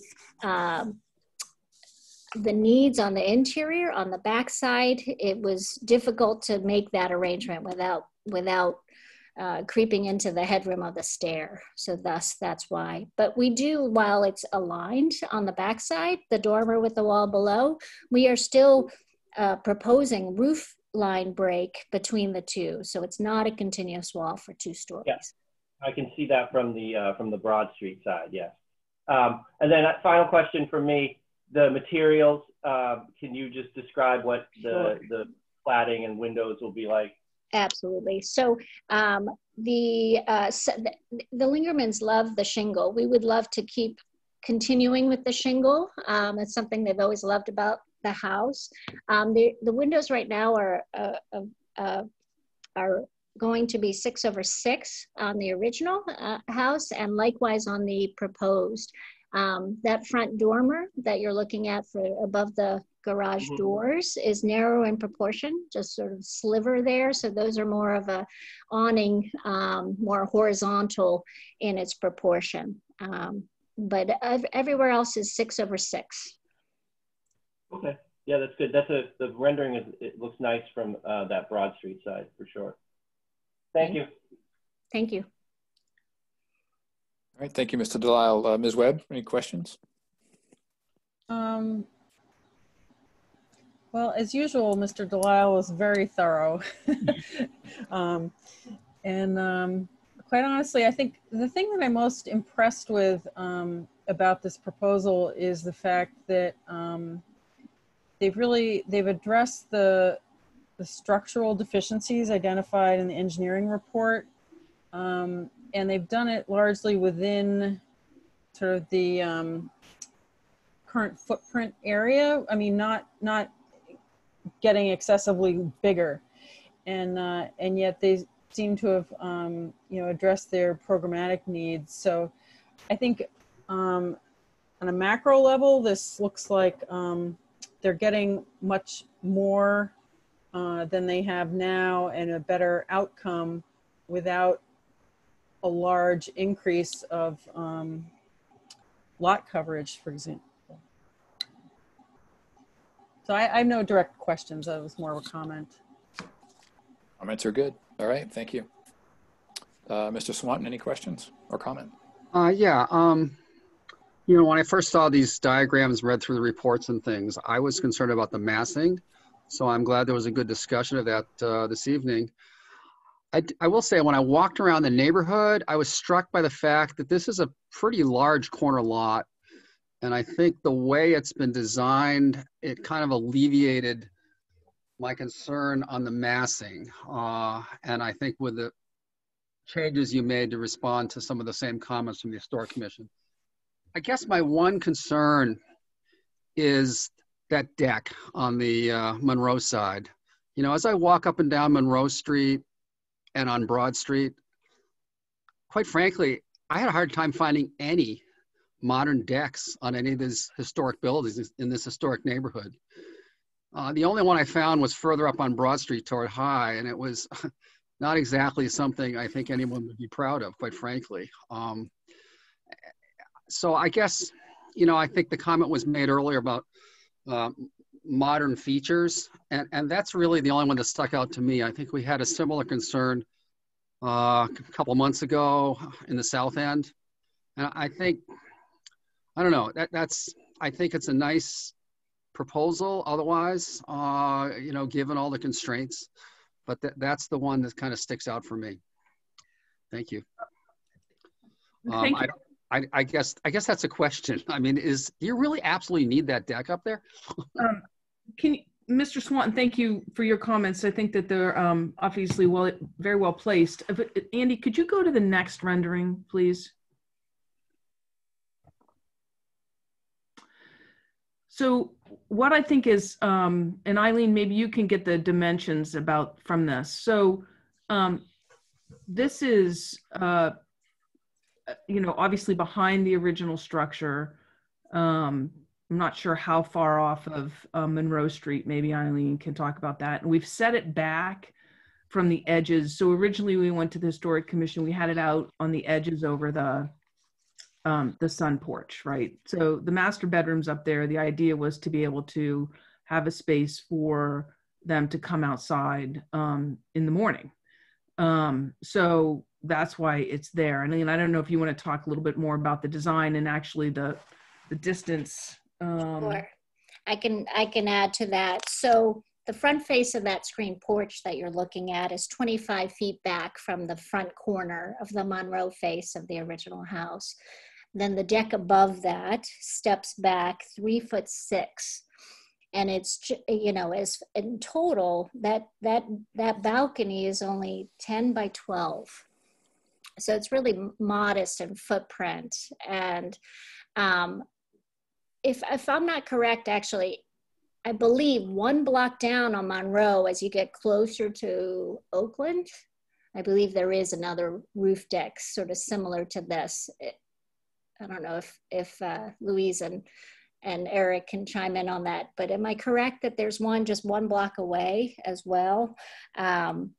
So there are some just in the immediate vicinity, but it's modest in its footprint. You know, as Lisa said, it's really sort of they know this they know this property, the way the light falls. It's something that they need, you know, given their work schedules, etc. That morning time was something that on that balcony was something that they were really hoping for. Again, they've had this property for a long time.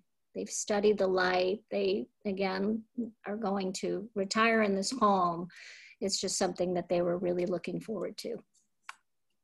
Yeah, if I could just follow up. I mean, one of the wonders of Google Maps is you walk all the way down to Oakland Street right now and look around for that roof deck. I can't find it. Bottom of Carter and Merrimack. Oh, there it is. Yep. Oh, down on Broad and Merrimack? No, Carter and Merrimack. So it's a couple blocks over.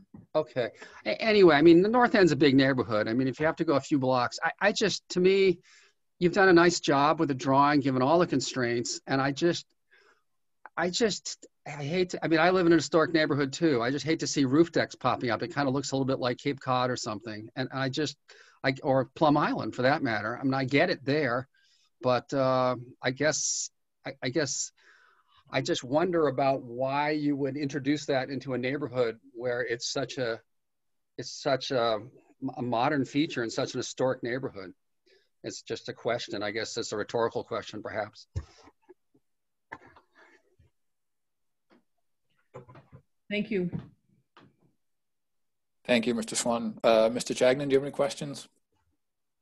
I don't have any questions, but I would just like to comment that after reviewing the documents and seeing some of the discussions from the Historical Commission, specifically about the massing and the fact that the garage and the addition should be subordinate to the main structure, I feel as though they did do that. And I'm quite satisfied that at least that part of the concerns raised it has been taken care of. So I'm quite pleased with the drawings and the presentation, especially the sketches that show the street views. I think that was important. But no questions. Okay, thank you, Mr. Chagnon. As far as I am concerned, I just wanted to doubly confirm that the renderings, the one we're looking at here, and then the other one associated with it, reflect the changes that were made after considering comments from the Historical Commission and the DCOD report. Yes, we got new renderings made. So these are the new renderings. Yes, sir. Excellent. So the garage height that we see in the rendering is reflective of the change that was made. Okay. Yes. One concern that they brought, and it kind of came up with the windows and the materials. So you want to stay with shingles? Does that mean there's a chance it's not going to be shingles? Oh no, it's going to be shingles. Eileen, you can just confirm that, but there's. Yes, that's correct. Okay. Yes, it will be shingles. And with the panes, you know, what did you said, the 6/6, and then with the garage and the in-law, is it going to be like plain casement windows, or will they have, you know? The ones over the front, over the Broad Street side, those are going to be awnings just due to its proportions. Mm-hmm. But it will look like a single six sash, okay. in aesthetics. Okay.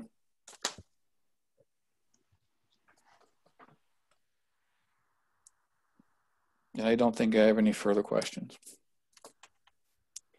So with that, I guess we will move to deliberations. And I think, well, I don't think I'm going to say that because these are 3 applications. We'll just, I think we should deliberate each one separately to make it easier for the discussion to stay focused and for the decision to be more clear for everybody. So we start with the first, which is the DCOD special permit 2020-59, which brings with it its own requirements, and the applicant has laid out reasons why that they've been met. And I just want to be sure that in our deliberations that we are cognizant of the required findings, and that we have access to other information should we need it to make a good decision on this. If we don't feel we're getting the information we need with respect to the demolition of the old structure attached to the historic structure. So with that said, I just want to open deliberations on the first portion, which is the DCOD special permit. So with that, Mr. Delisle. Thank you. Mr. Vice Chair, I just wonder if, as a point of order, that based on the subsection E of section 28(6), that the SPGA not approve the DCOD special permit without the granting of any other relief, the special permit for nonconformities. I think Attorney Mead also flagged that in her letter. I might have missed that. For that purpose, I wonder, do we deliberate on the special permit first and then go to the DCOD special permit? I don't have a preference. I was just going in order and thought that if you can't demo it and do what you want to do, then nothing else flows. But I mean, I don't. I'm not married to that. I'm not married to the order. If that's up for discussion, if anyone thinks that as a point of order it wouldn't be a problem, I don't have a problem with that.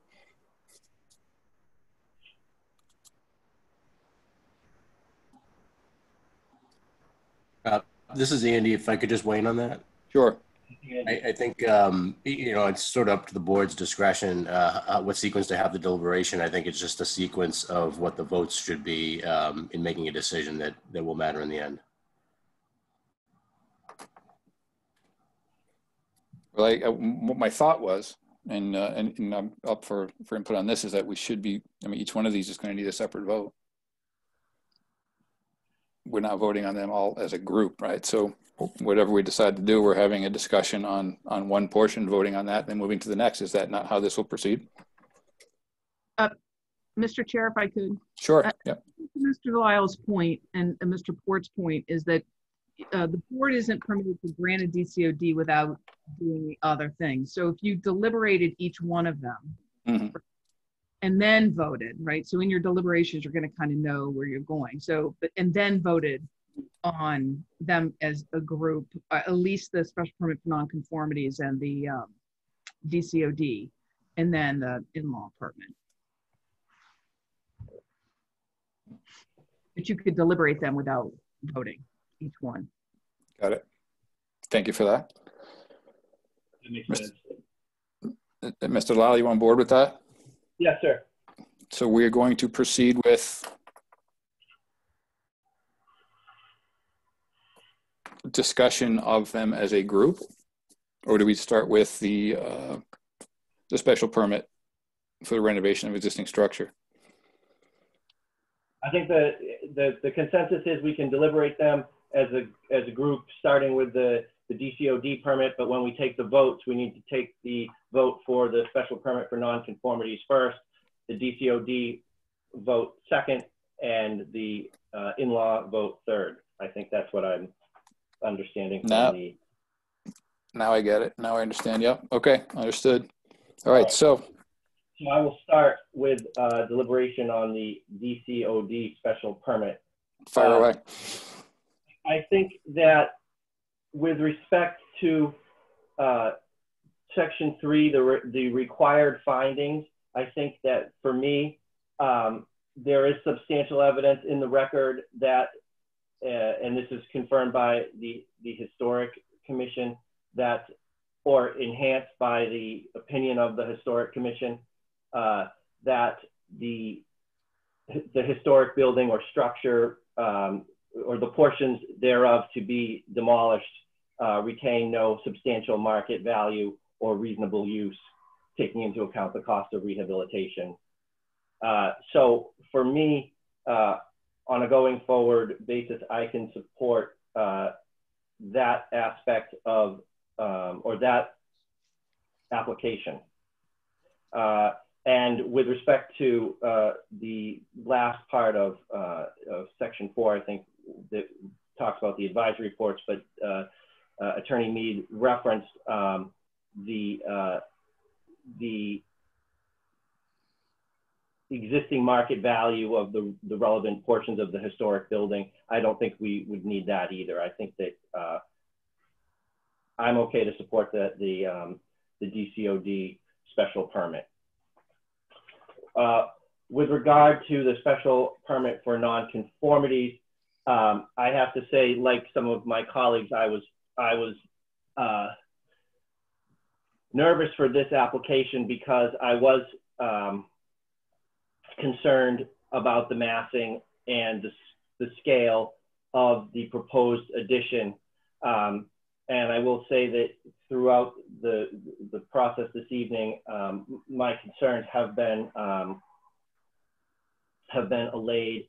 And I think that with regard to what we have here and how it's been presented by Ms. Graff and Attorney Mead, that, you know, I think that the structure is set back enough from Monroe Street, and as I indicated in my questions, it looks good from Broad Street, that I can support this aspect of the application as well. I share Mr. Swanson's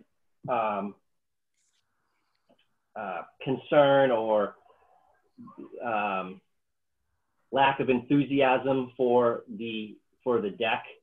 It seems, you know, maybe that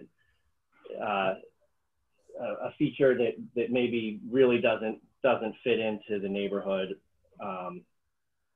as Mr. Swanton indicated.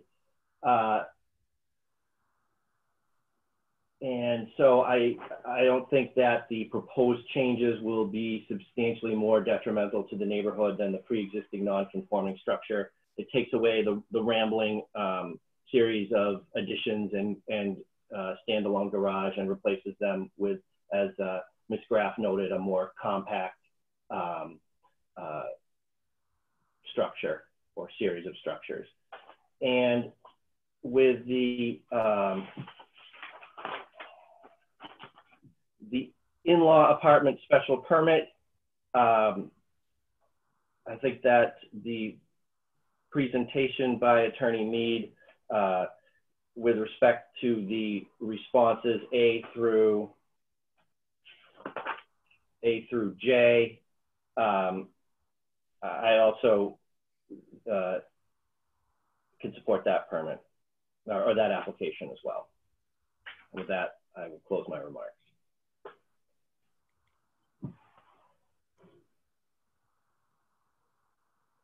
Ms. Webb, do you have any comments or deliberations to share with the crowd? I think that with respect to the DCOD review, that the evidence is really overwhelming from that engineering report regarding the structural soundness of the structures being proposed to be demolished. So I don't have any issue with that at all. With regard to the special permit for nonconformities, I share with Mr. Delisle's comments, and that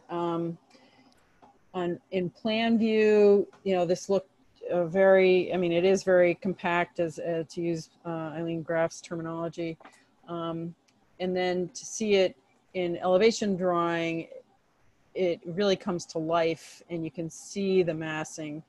But I found the conversation very illustrative regarding how the design was adapted to address some of those concerns, and making the garage a bit more compact and adjusting the roof line to make it look a bit smaller. Although it sets so far back from Broad Street and from Monroe, I think it really accomplishes what the clients are looking to do there. I do not share the concern about the roof balcony. I don't have an issue with it at all. I thought it was very interesting to see that historic photo of the former Anna Jakes building. It used to be across the way with a second floor balcony. And then thirdly, the in-law apartment proposal. I think all of the points addressed in the special permit findings just hit every point that needed to be addressed, so I don't have any concern there either. I can support this application. Excellent, thank you, Ms. Webb. Mr. Swanton? Yeah, I think my colleagues have hit a lot of the key points. I mean, on the demolition question, the first question, I mean, the fact that the Historic Commission isn't even kind of fighting to keep the old structure. I mean, nothing has been presented to convince me otherwise, so I'm fine with that. And I think my colleagues summarized the other aspects of it. I already made a comment about, you know, my concern about the massing until I kind of walked around the site and looked at these pictures in the context. My issue remains the deck. I just think it's unfortunate to include this in the neighborhood. And is it more detrimental to the neighborhood to have one of these when it's very hard to find one in the neighborhood? I think it is. And I think it's a shame, because otherwise I think it's a well-designed building. As to the in-law apartment, I'm fine with that. I think it's been presented well. And those are my comments. Excellent. Thank you, Mr. Swanton. Mr. Chagnon? Yeah, I'll take them in order again. I agree with the demolition plan, the fact that the Historic Commission is in support of it. So I can support that. As far as the non-conformities, the special permit, I think as I stated previously, the presentation took away most of my concerns on the massing, especially the scale of the new garage with the apartment above. And I don't have a problem with the roof balcony. I agree with Miss Webb. I can support that. And as for the in-law apartment, I think all the points were made. It seems to address requirements, and I think it's a great idea for this family. So I can support that as well. Thank you. Excellent. Thank you, Mr. Chagnon. For myself, not to reiterate what everyone else has said, but yeah, I think with respect to the DCOD, the fact that the report from the Historical Commission referenced only things that we usually are concerned with, which was size and massing of new construction, and then inclusion of modern contemporary features in a historic house. That's something that we don't. We can recommend. I guess we could stick our heels in if we wanted to, but I'm not sure that would fly if we wanted to try to do that. So DCOD, I have no issues at all. I think the evidence that was shown in the case with how dilapidated the addition is now, and the architects or engineers report that showed just how dangerous it was to even try to address it, and it would to laymen seem very costly. So since the historical report, DCOD historic report said no issues with that add-on being of historical significance, I am not concerned with that, as my colleague said. So I can fully support that.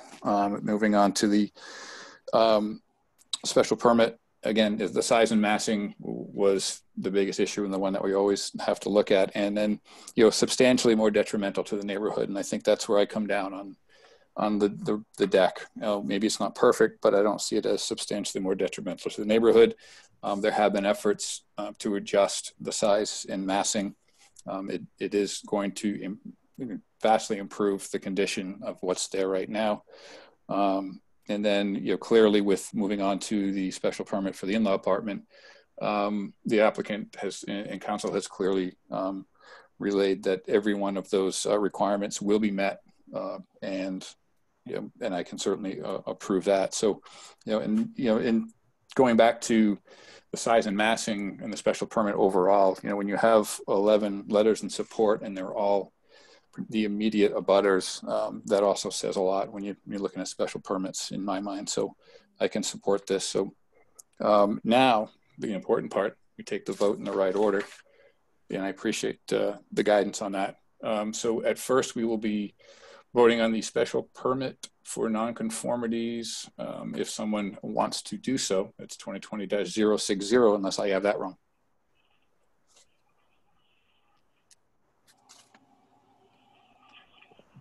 Mr. Delisle, I'll make the motion. This is a motion to approve special permit for nonconformities for 35 Monroe Street, application number 2020-60.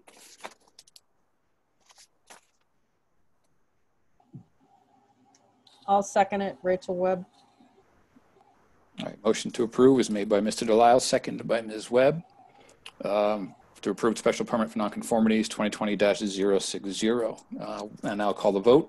Mr. Ciampetti is still absent. Mr. Delisle? Yes. Ms. Webb? Yes. Mr. Swanton?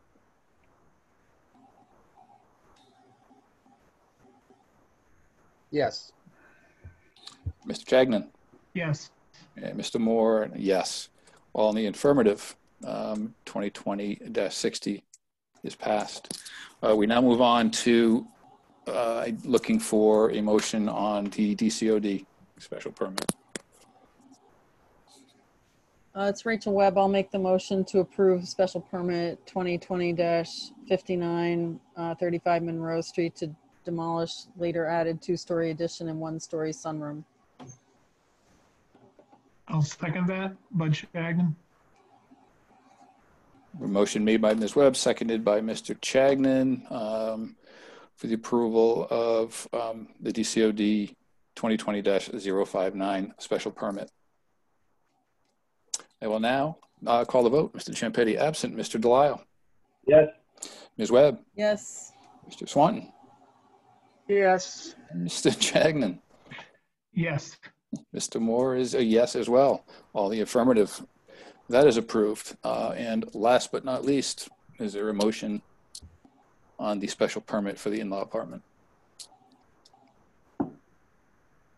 This is Mr. Delisle. I'll make that motion. Motion to approve in-law apartment special permit, file number 2020-61 for 35 Monroe Street.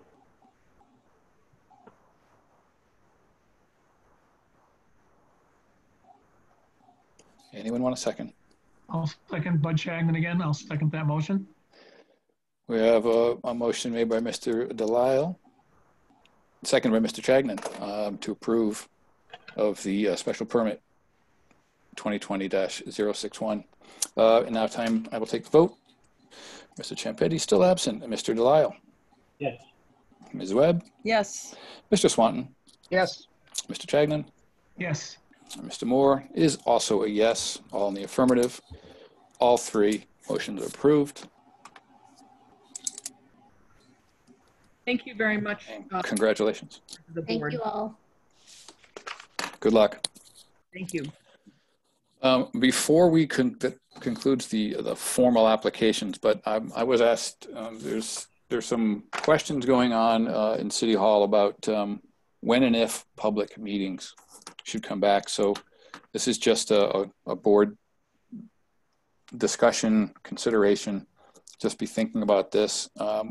Just general feelings about when or if we should be moving towards public zoning board meetings, zoning board of appeals meetings. So it's kind of an informal, quick conversation before we call it a night. But I don't see how this can be done personally because of you never know who's going to show up for a public meeting, and if there still are requirements for large gatherings that would, cause big problems if all of a sudden a large gathering occurred that we weren't expecting. You had to send people home. So that's where I stand. I don't know if anyone else want to chime in on that.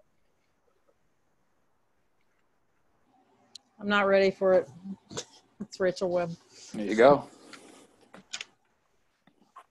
Mark, would there be a way that the board could be in City Hall and the remainder of the meeting be conducted by Zoom? Sort of a split the baby type of scenario. Interesting concept. I think Andy was just kind of looking to kick around some ideas. That's an interesting concept. Just have the board together, but still do Zoom while we sit socially distant from each other. I don't know if that would fly. Andy, the council did discuss that option with respect to themselves as well.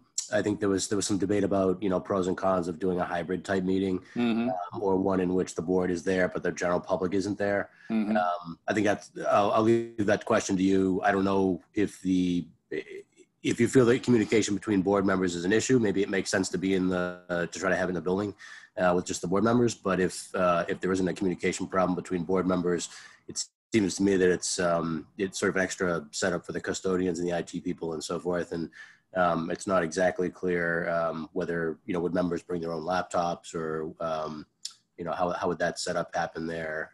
We do have wireless in the building, so it'd be possible to do that. But I don't know if you get the added benefit of having public access if it's just the board members. Yeah, understood. I don't know, Ms. Webb, I don't know how you'd feel about that. I think it's working fine the way it is now.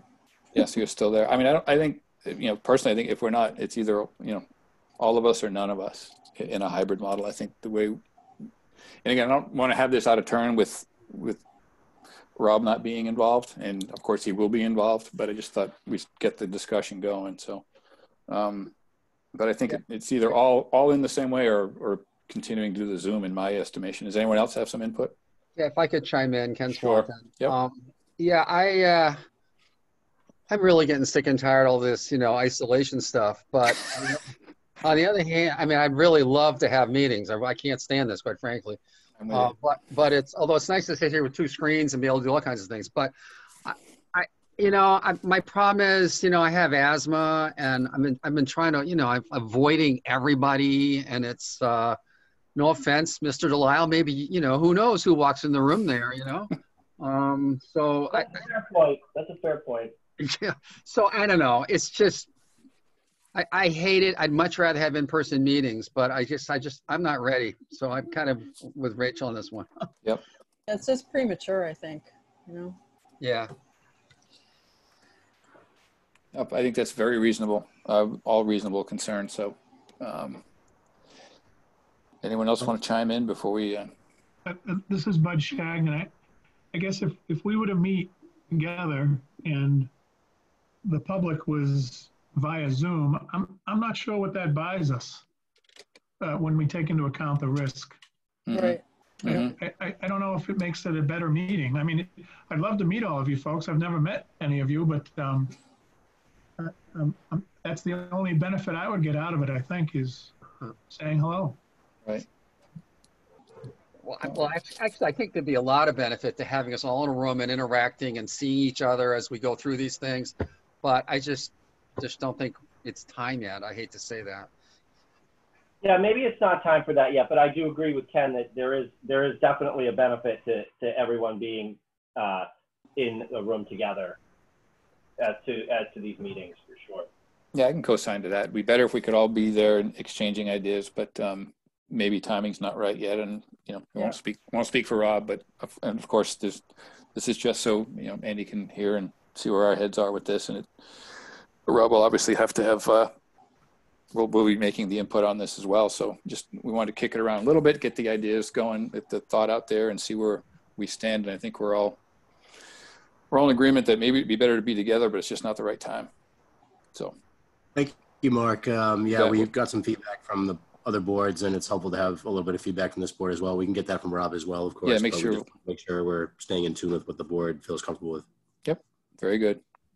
All right, now with that, our agenda is concluded for the night, and if there's a motion to adjourn made by someone, we can consider it. I move we adjourn. Ken Swanton. I'll second it. Rachel Webb. All right, I think we'll do this by voice. We have a motion to conclude our meeting for the night, made by Mr. Swanton, seconded by Ms. Webb. We will vote by voice. All in favor signify by saying aye. Aye. Aye. Aye. Anyone opposed, say nay. Excellent. The ayes have it. Meeting is adjourned. Bye. Thank you. Thanks, everyone. Thanks for the help, Steve. Yep. Yeah, sure. Good evening. Thanks, Andy. Good night. Good night.